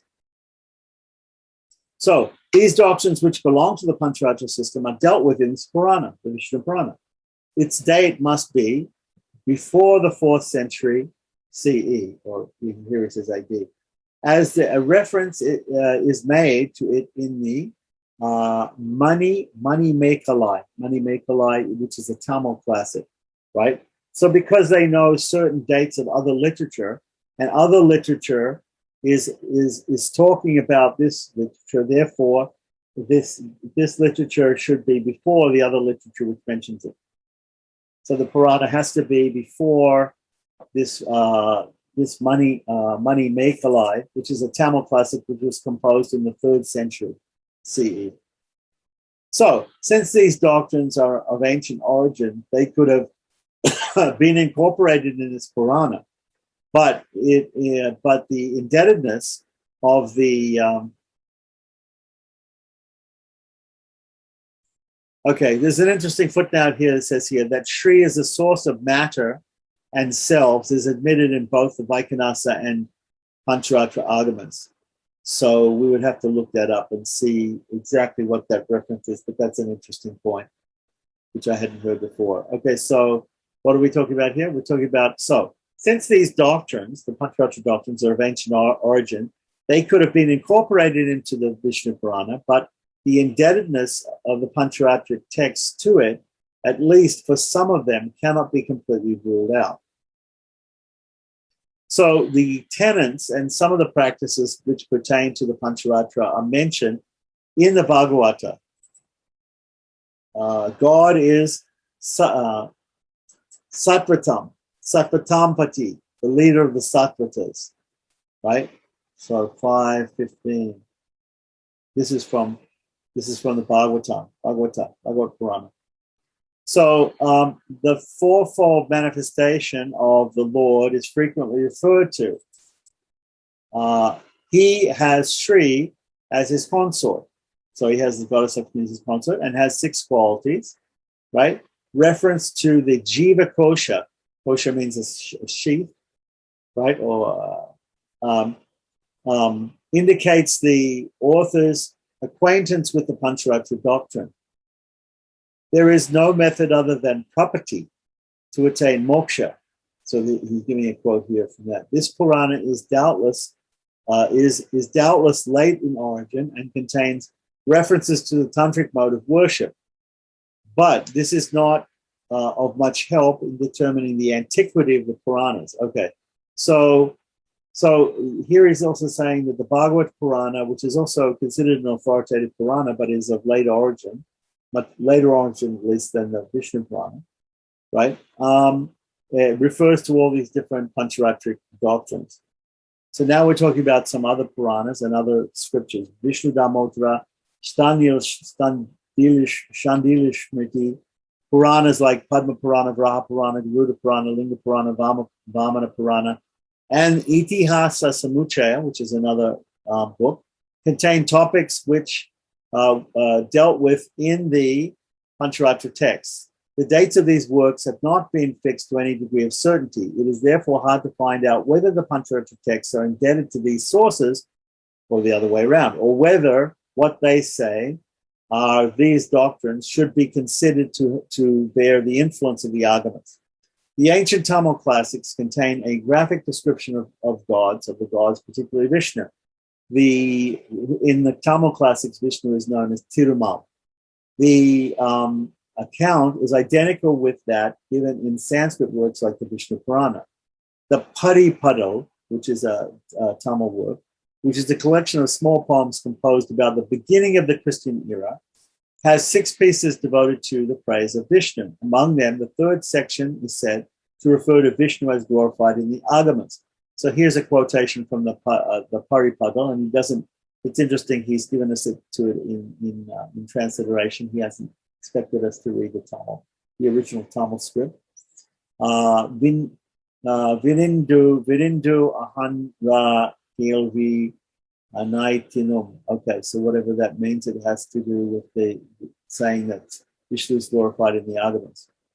Okay, so the word kelvi is taken to mean Agama. The four Vyuha manifestations, Vasudeva, Sankarsana, Pradyumna, and Yuga, are mentioned in the following lines. So also from Padal, we get a mention of these other Vyuhas, right? So the two passages cited above require some consideration. The word Kelvi in the first passage need not necessarily mean Agama, much less Pancharatra. The Vaikanasa Agama too glorifies Vishnu exclusively. It may mean any other text like a Purana or some other kind of religious literature. While interpreting the second passage, the commentator, P.V. Somasundaranar,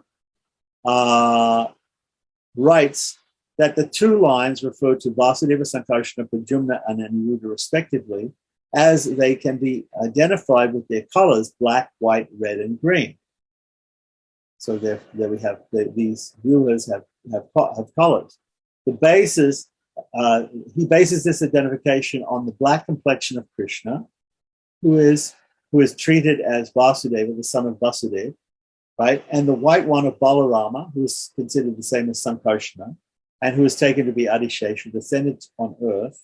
Vasudeva is, however, not Krishna, but the primeval Lord, right? So in Pancharatra, although there was this idea that the Vyuha system came out of the cult of the avatar Krishna, right? Also, Vasudeva means something completely different from the son of Vasudeva, right? It can also mean the all-pervasive Lord, right? So nothing but the primeval Lord. The colors of the four deities are given differently in the Pancharatra texts. According to one version, they are white, red, yellow, and black, and another has them as white, blue, yellow, and black. The second version mentions that Sankarsana's color is similar to that of Indranila, or a sapphire. And Indranila is a blue sapphire which is blue in color.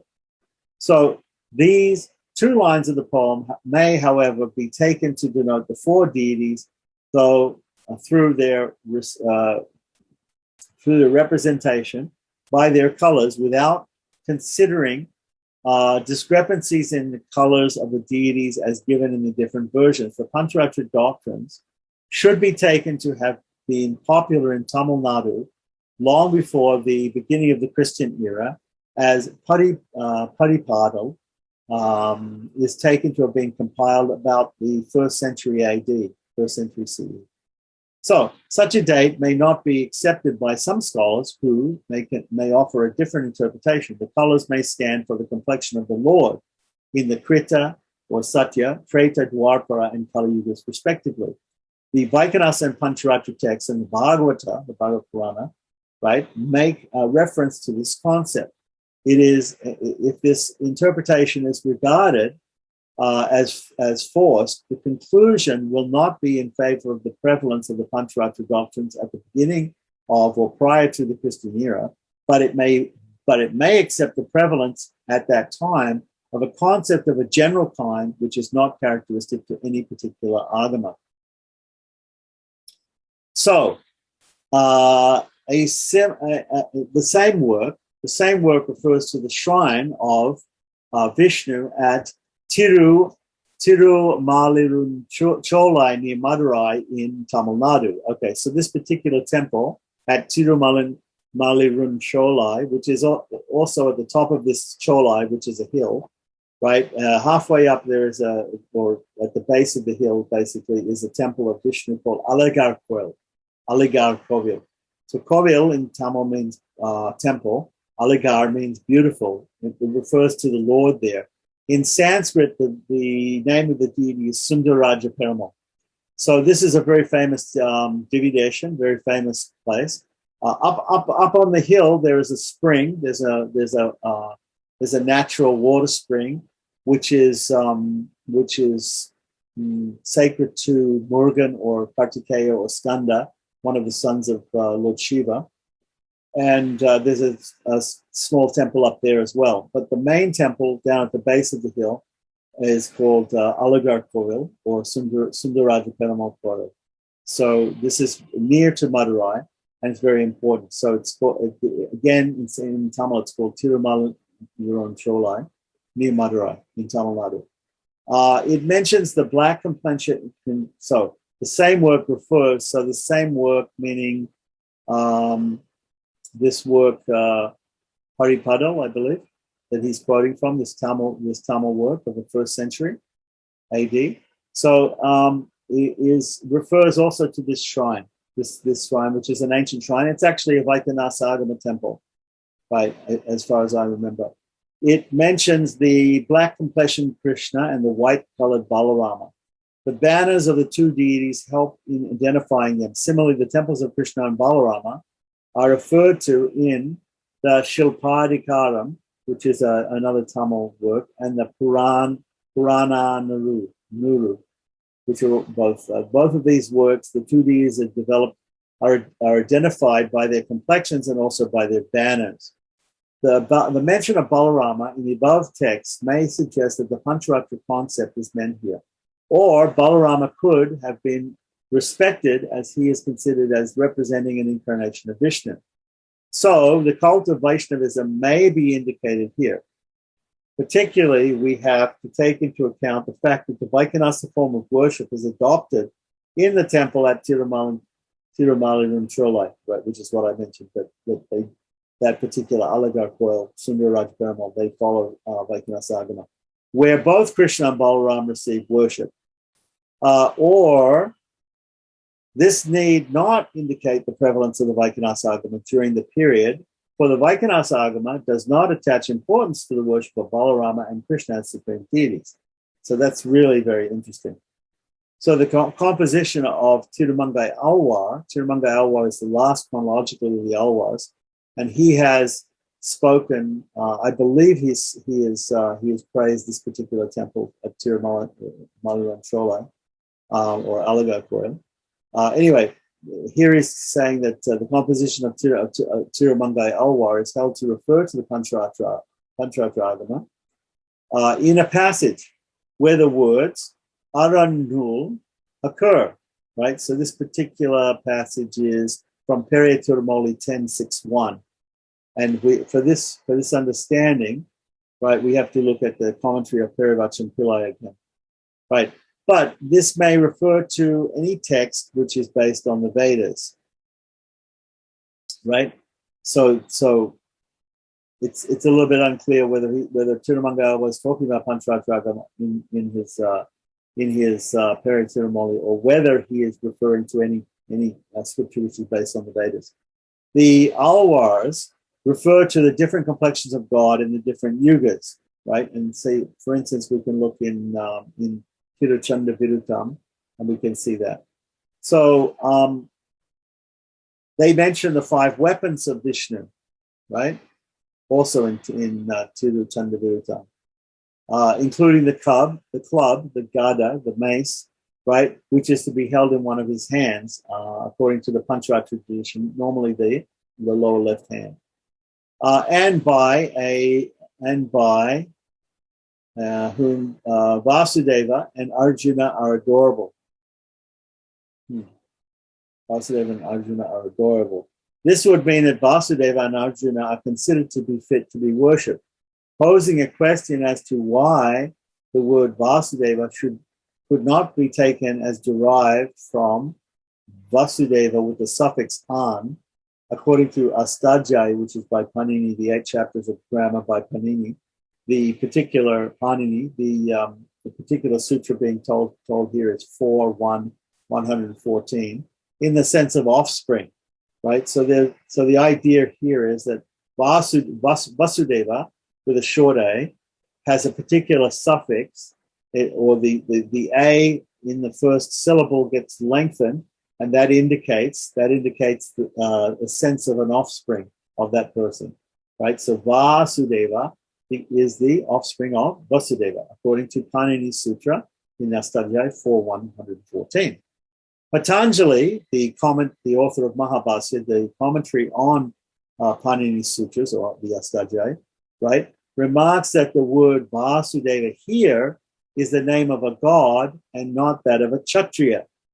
The latter sense referring to Vasudeva, a Kshatriya, right? So it's a little bit unclear exactly here what Patanjali means when he gives that purport, because obviously Krishna was born. Krishna, who appeared as an avatar, is born of Vasudeva and Devaki, and therefore he was called Vasudeva. So does that mean that he was a Kshatriya? And that therefore, when Patanjali says this, he's talking about the Pancharatric Vasudeva, which means the omnipresent Lord, the all-pervasive Lord, and he's not talking about the name of the son of Vasudeva, Krishna. It's interesting. Okay, so anyway, so he gives the quotation here from the Mahabharata of Patanjali about that. Right? He says Naishya Kshatriyakya. It's not the name of, it's not a Kshatriya. So Kashika Vritti, which means there's probably a sage called Kashika, he's written a commentary on this, right? Offers a clear explanation. All right, so maybe he'll explain it. The word Vasudeva with a long A, which then is required to be taken as the name of God, is derived from the Padamanjari. So there's another book called Padamanjari. These are all grammar books and all explanations of grammar to explain exactly what the word Vasudeva is and how it is derived from the word Vasudeva. So, or not. Here, the author, Haradatta, who is the author apparently of Padamanjari, mentions that Vasudeva is the name of the Supreme Being, Paramatma. He adds further that when it is said to be in Kashika, meaning the Kashika Vritti up above, right, that commentary, that Vasudeva is not the name of a Kshatriya, it is implied that it is not a patronymic. The compound Vasudevarjunabhyam, right, is a Dvandva type, right? Okay, so there's different types of compounds or samasas in Sanskrit. A Dvandva type means that there are two parts to the compound, Dvandva, right? So Vasudeva-Arjunabhyam means there's Vasudeva and Arjuna, right?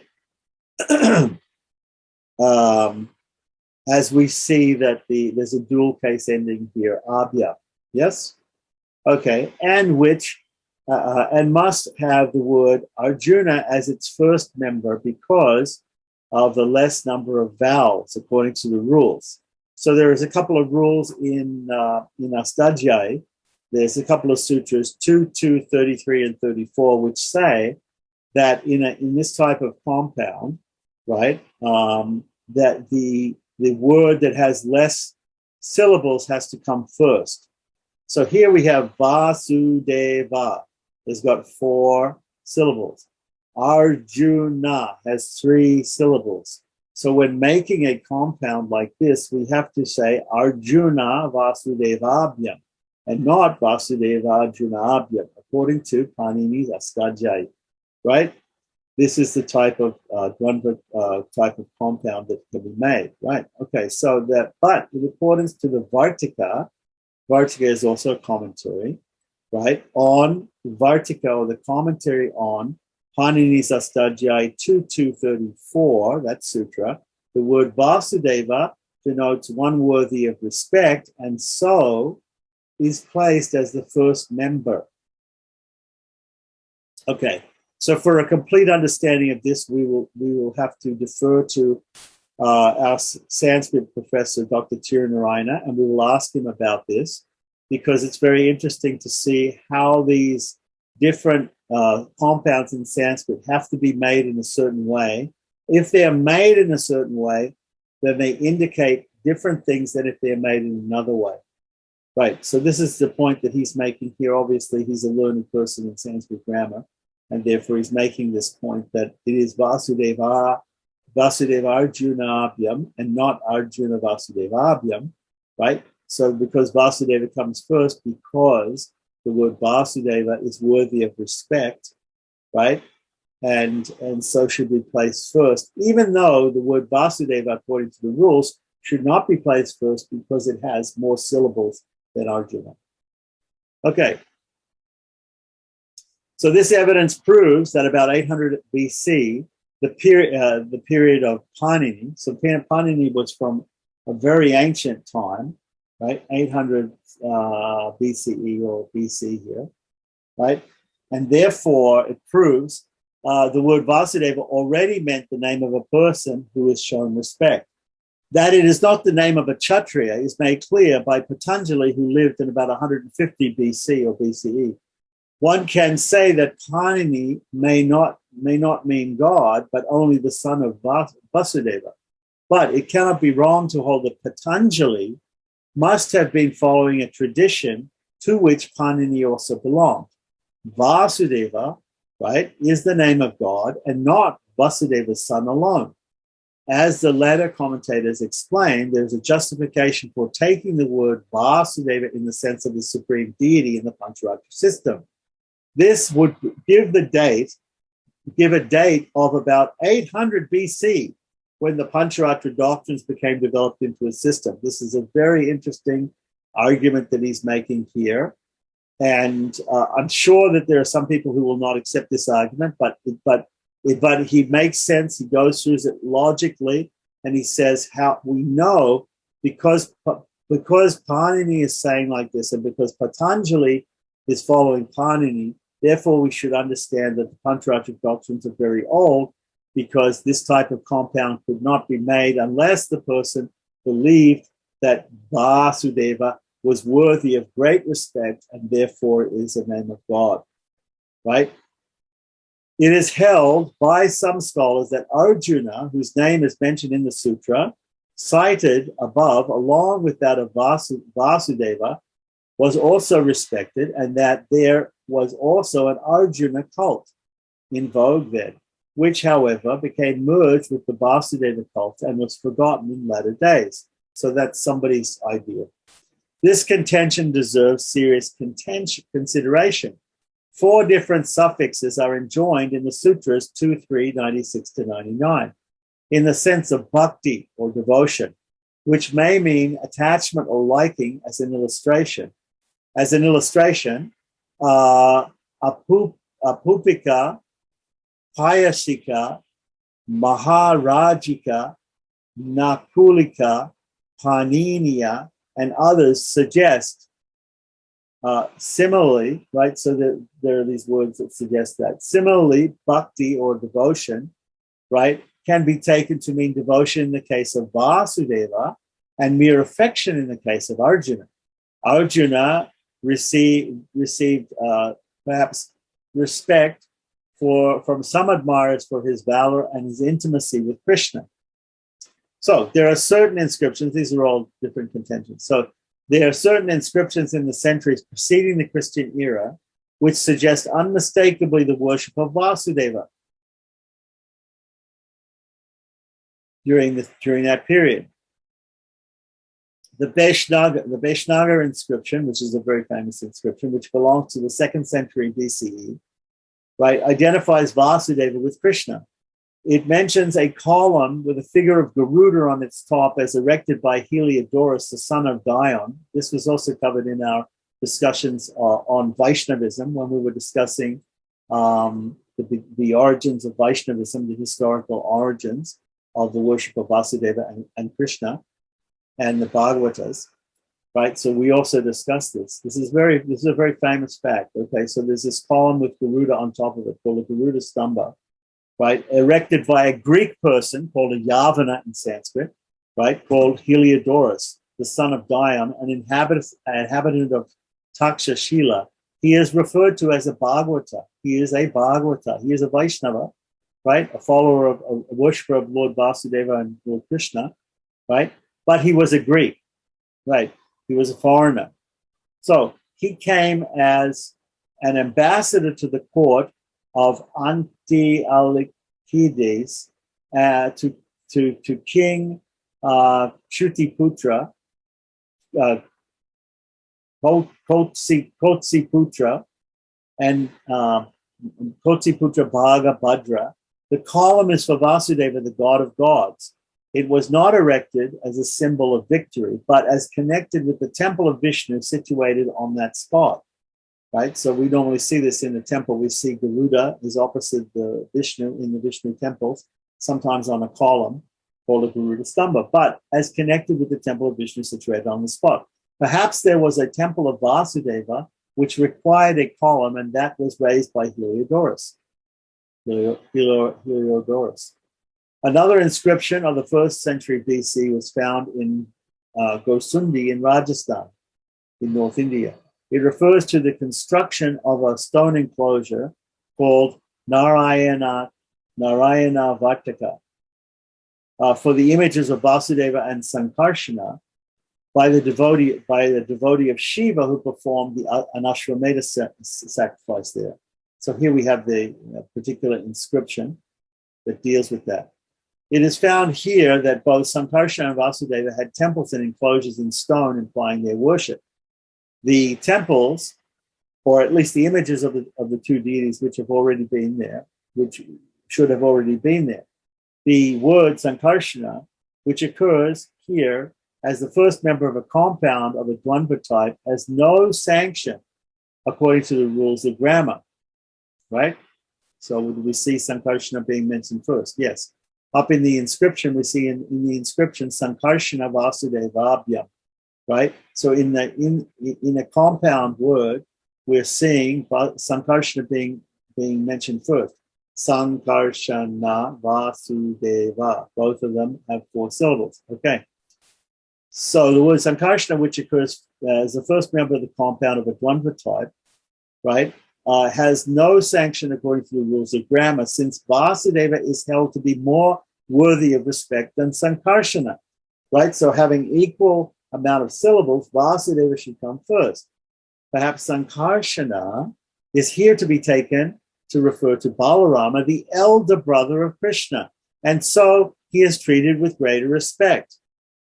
An explanation of the Sanskrit.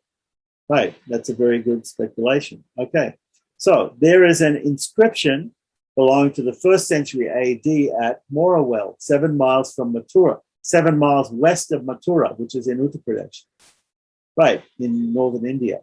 It is called Sodas and records the installation of 5 viras by a lady called Tosa. The 5 viras are taken by Lauders to be Baladeva, Akrura, Anadrishti, Sarna, and Vidurata. T.N. Banerjee identifies them as Sankarshana, Vasudeva, Pradyumna, Samba, and Aniruddha. So it means the whole Chaturvyu of Vasudeva, Sankarshana, Pradyumna, Aniruddha, plus Samba. This evidence is not in favor of the prevalence of the Pancharatra. This evidence is not in favor of the prevalence of the Pancharatra. It is only the Vaikhanasa Agama that admits the concept of Panchaviras or Panchavyuhas, right? So remember, there are 5 vyuhas in the Vaikhanasa and not 4. So here, even though the names Vasudeva, Sankarshana, Pradyumna, and Aniruddha, which are the names of the Chaturvyuha of the Pancharatra, are given, because they added Samba, right? They've made a 5th one, and therefore it's not exactly evidence of Pancharatra Agama, but maybe evidence of Vaikhanasa Agama. And if we look back at that whole discussion of how the Vaikhanasa and Pancharatra Agamas could have a common source, it doesn't really matter, so much that there are 5 mentioned instead of 4. It could have been an earlier or a slightly different concept. Even the opinion of Lotus does not support any Agama tradition. So now, in the 1st century AD, belongs to the Nanagat cave inscription in Bombay state, so in Maharashtra, of Naganika, the Shatavahana queen.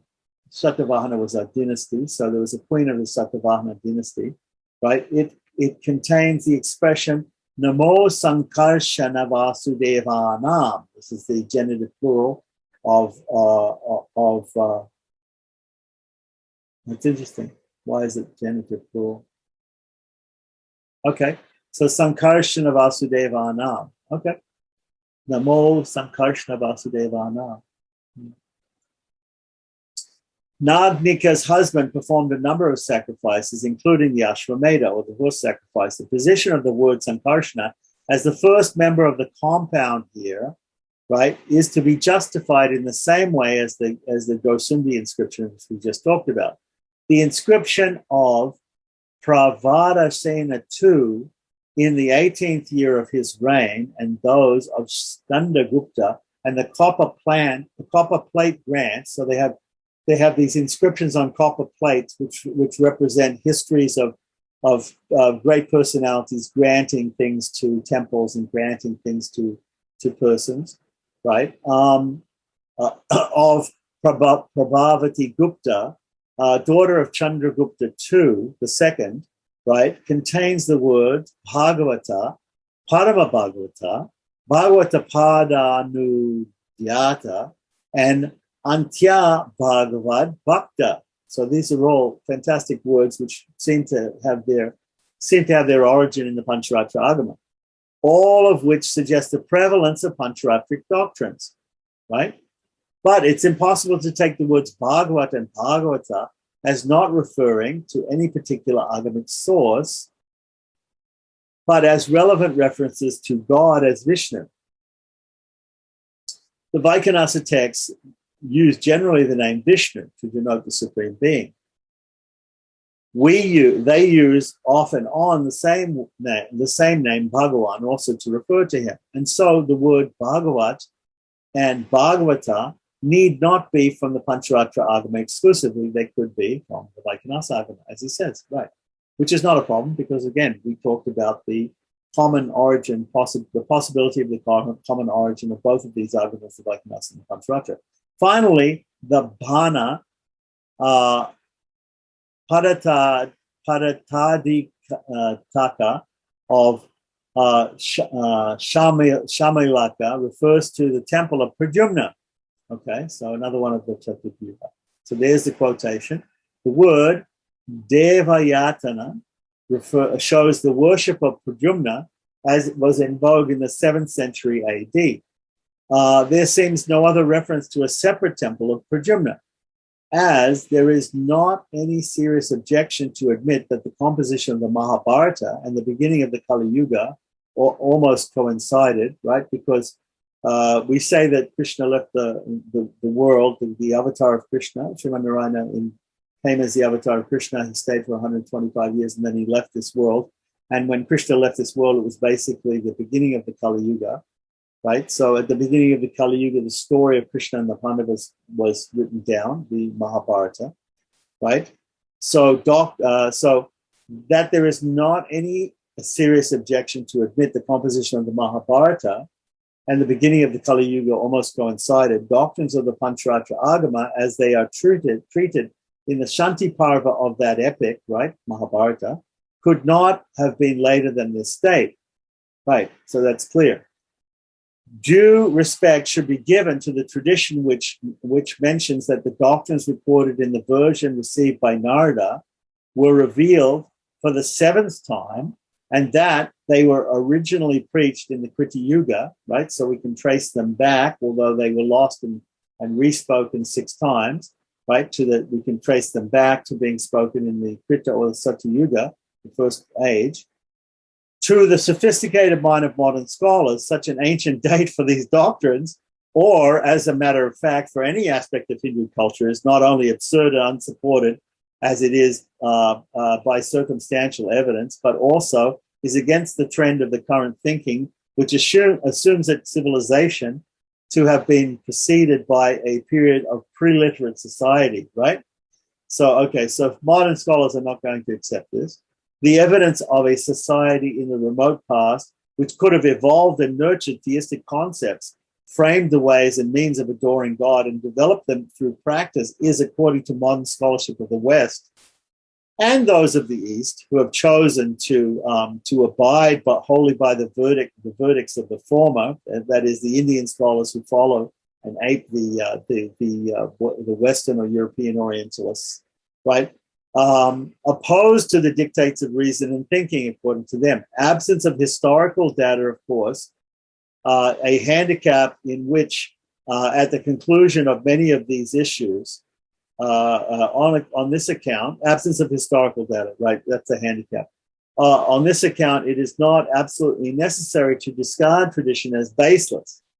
At any rate, the Mahabharata needs to be placed in the remote past, and so the Pancharatra Agama doctrines could be admitted as having received development about 3000 BCE, 3000 years BCE. Now, up here we had also a mention about this Shamilaka author, who was a friend of Bhagavad-Gita, who's a famous prose writer.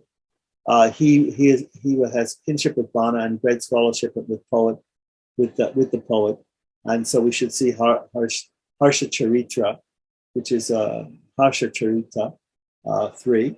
He cannot be identified with the Shamilaka, the teacher of Mahabharata, 1050 AD, as he is cited by Abhinavagupta.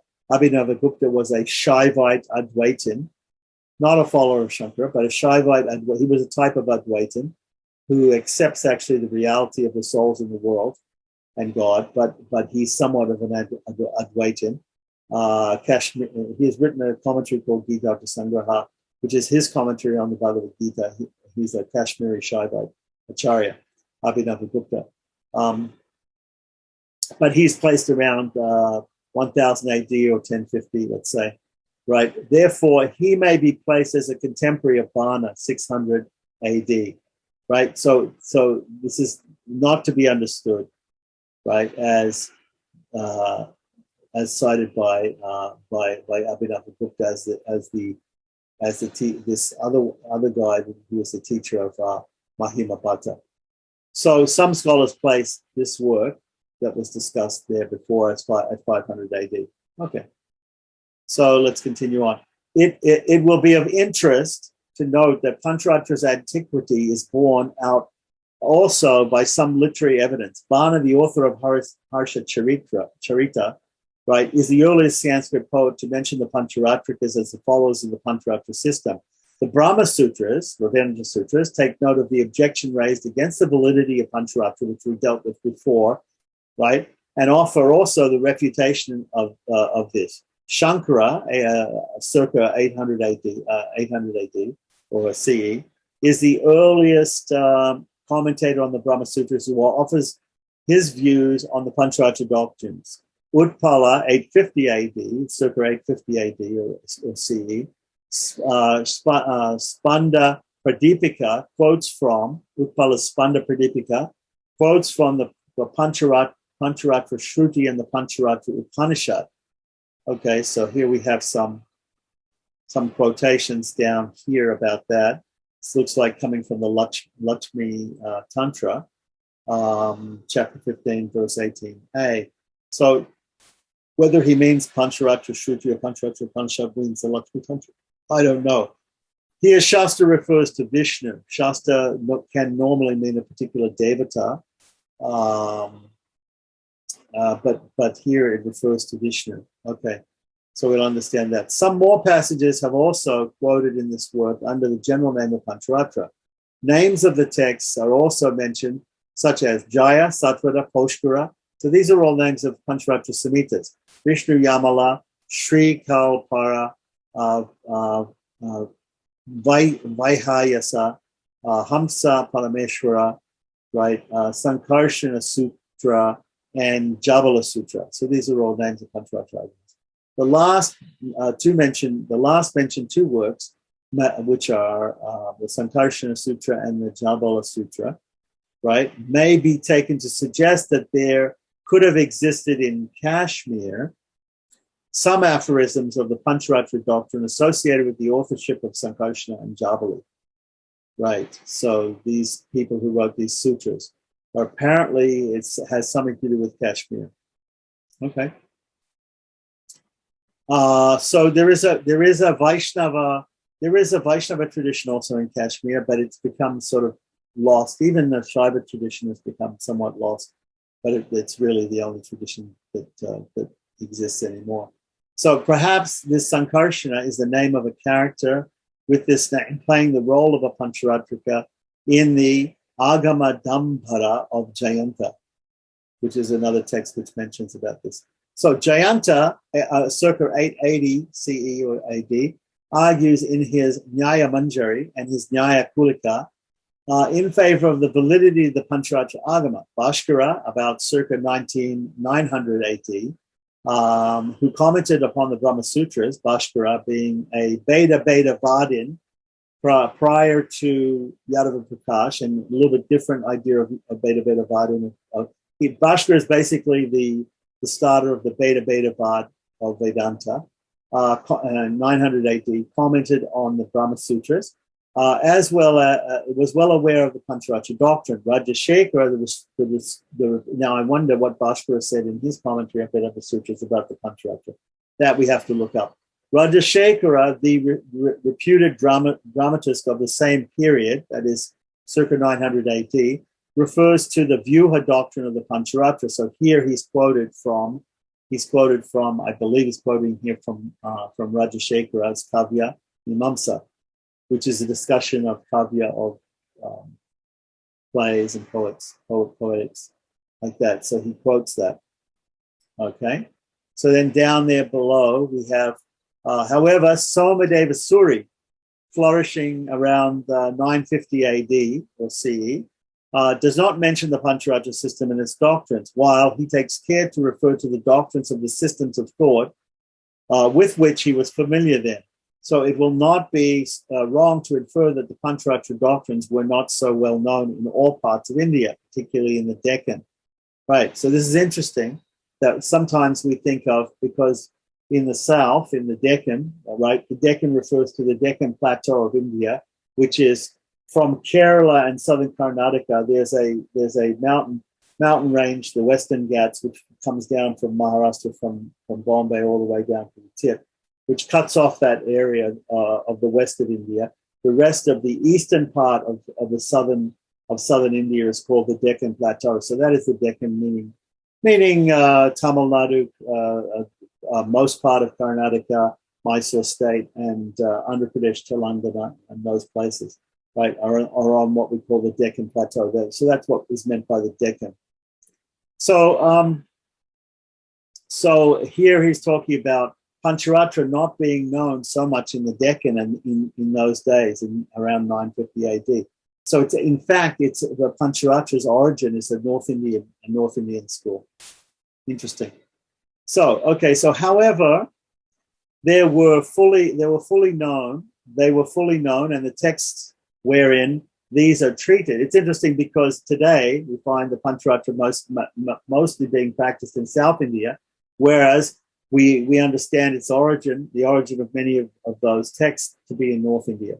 So, however, they were fully known, and texts therein, wherein these were treated, were also familiar to Yamuna meaning Yamunacharya or Alavandar, the Acharya of the Sri Vaishnava Sampradaya, the grandson of Natamuni, right, 916 to 1041 AD or CE, who lived in the south and wrote his Agama Pramanya. So he although lived in the south, but he also knew about Agamas. Whereas previously he's talked about this other person who also lived in the south at the same time, but who apparently didn't know about the Pancharatra or the other Agamas. So here it says, right, so his Agama Pramanya, in which the Ekayana recension or branch of the Vedas, right, is said to have been proved to be not of human origin. That's very important because the Vedas are Apurusheya, they should not be of human origin. The wording in the text of Yamuna may permit the interpretation that this was written by Yamuna himself. So Yamuna gives a quotation for this, but it's interesting that he says here that maybe Yamuna has just written his opinion rather than an actual quotation. So it may also be taken to have been the work of a writer in Kashmir. It is thus evident that the Pancharatra doctrines are very ancient, and their popularity for religious practice and philosophical thinking is attested by many writers from about the beginning of the Christian era. Aparakta, the author of the commentary on the Yajnavalkya Smriti, attests to the authority of the Pancharatra Agama and declares that its validity could not be questioned. Regarding the exotic origin of this Agama, suggested by some scholars, it must be said that there is partial justification for this. From the account contained in the Shanti Parva of the Mahabharata, it is found that the doctrines represented the seventh version, right, the seventh retelling of the Agamas, right, when they were received by Narada from the Lord of Swetatdweep, Srimanarayana. Right. This island is stated to lie somewhere in Central Asia near the Palmyra Mountains. Okay. So they're saying here that Swetatdweep is some people are thinking that it's not a mystical place, but it's actually a physical island somewhere in Asia. Whether Narada paid his visit to this island towards the close of the Dwapara Yuga cannot be easily decided. Bhishma is simply repeating an account, right, in the Mahabharata of Narada's visit. This version, like many of the itihasas, right, Mahabharata is an itihasa, and genealogical accounts included in Mahabharata must be of very ancient origin. The date or dates of these cannot be settled for want of evidence. So we don't have any evidence of this today. They may have been composed even when the sacrifices were popular, meaning the Vedic sacrifices, and so could have been placed at least when the Kalpa Sutras were framed, which is prior to the Mahabharata, let's say, though not before that period. Besides the previous versions of the doctrines are not stated to have been released from Swetatdweep, only the last version, the seventh version, right? Again, there is no evidence to prove that the frontiers of ancient India did not extend to the west and the northwest, right, beyond the present limits, or even to the east into Asia. With the present state of knowledge regarding the various pieces of evidence, it is too early to be dogmatic about whether or not the Pancharatra traditions and doctrines are of foreign or indigenous origin. Now, that's really interesting, because here he's speculating. He's saying that the story in Mahabharata is that Narada got these doctrines of Pancharatra by visiting Swetatdweep, and Swetatdweep could be a place in Asia. So actually the idea, or it could be a place in north or northwest of India. So the idea is here that there's a possibility, it's too early in research to say, there's a possibility that when they talk about Swetatdweep, they're talking about a place outside of the Indian subcontinent. Interesting, as the origin for the Pancharatra, and maybe even the Vaishnavism Agamas. That's very, very interesting. Okay, so thus ends our discussion on Pancharatra Agamas. And our next section, chapter 6, is going to be much more interesting. It's going to be not the origin of and history of the Pancharatra Agamas and whether they are authoritative or not. But now the next thing is we're going to talk about the actual doctrines coming in the Pancharatra Agamas. So if we want to know more about the authentic nature of the Pancharatra Agamas and proving that they are authoritative, we have to look to Agama Pramanya and Pancharatra Raksha by Yamunacharya and Vedanta Deshika. Apart from that, now we are going to accept the Pancharatra Agamas as a bona fide, system, and we're going to look deeply into the doctrines of the Pancharatra Agamas next time.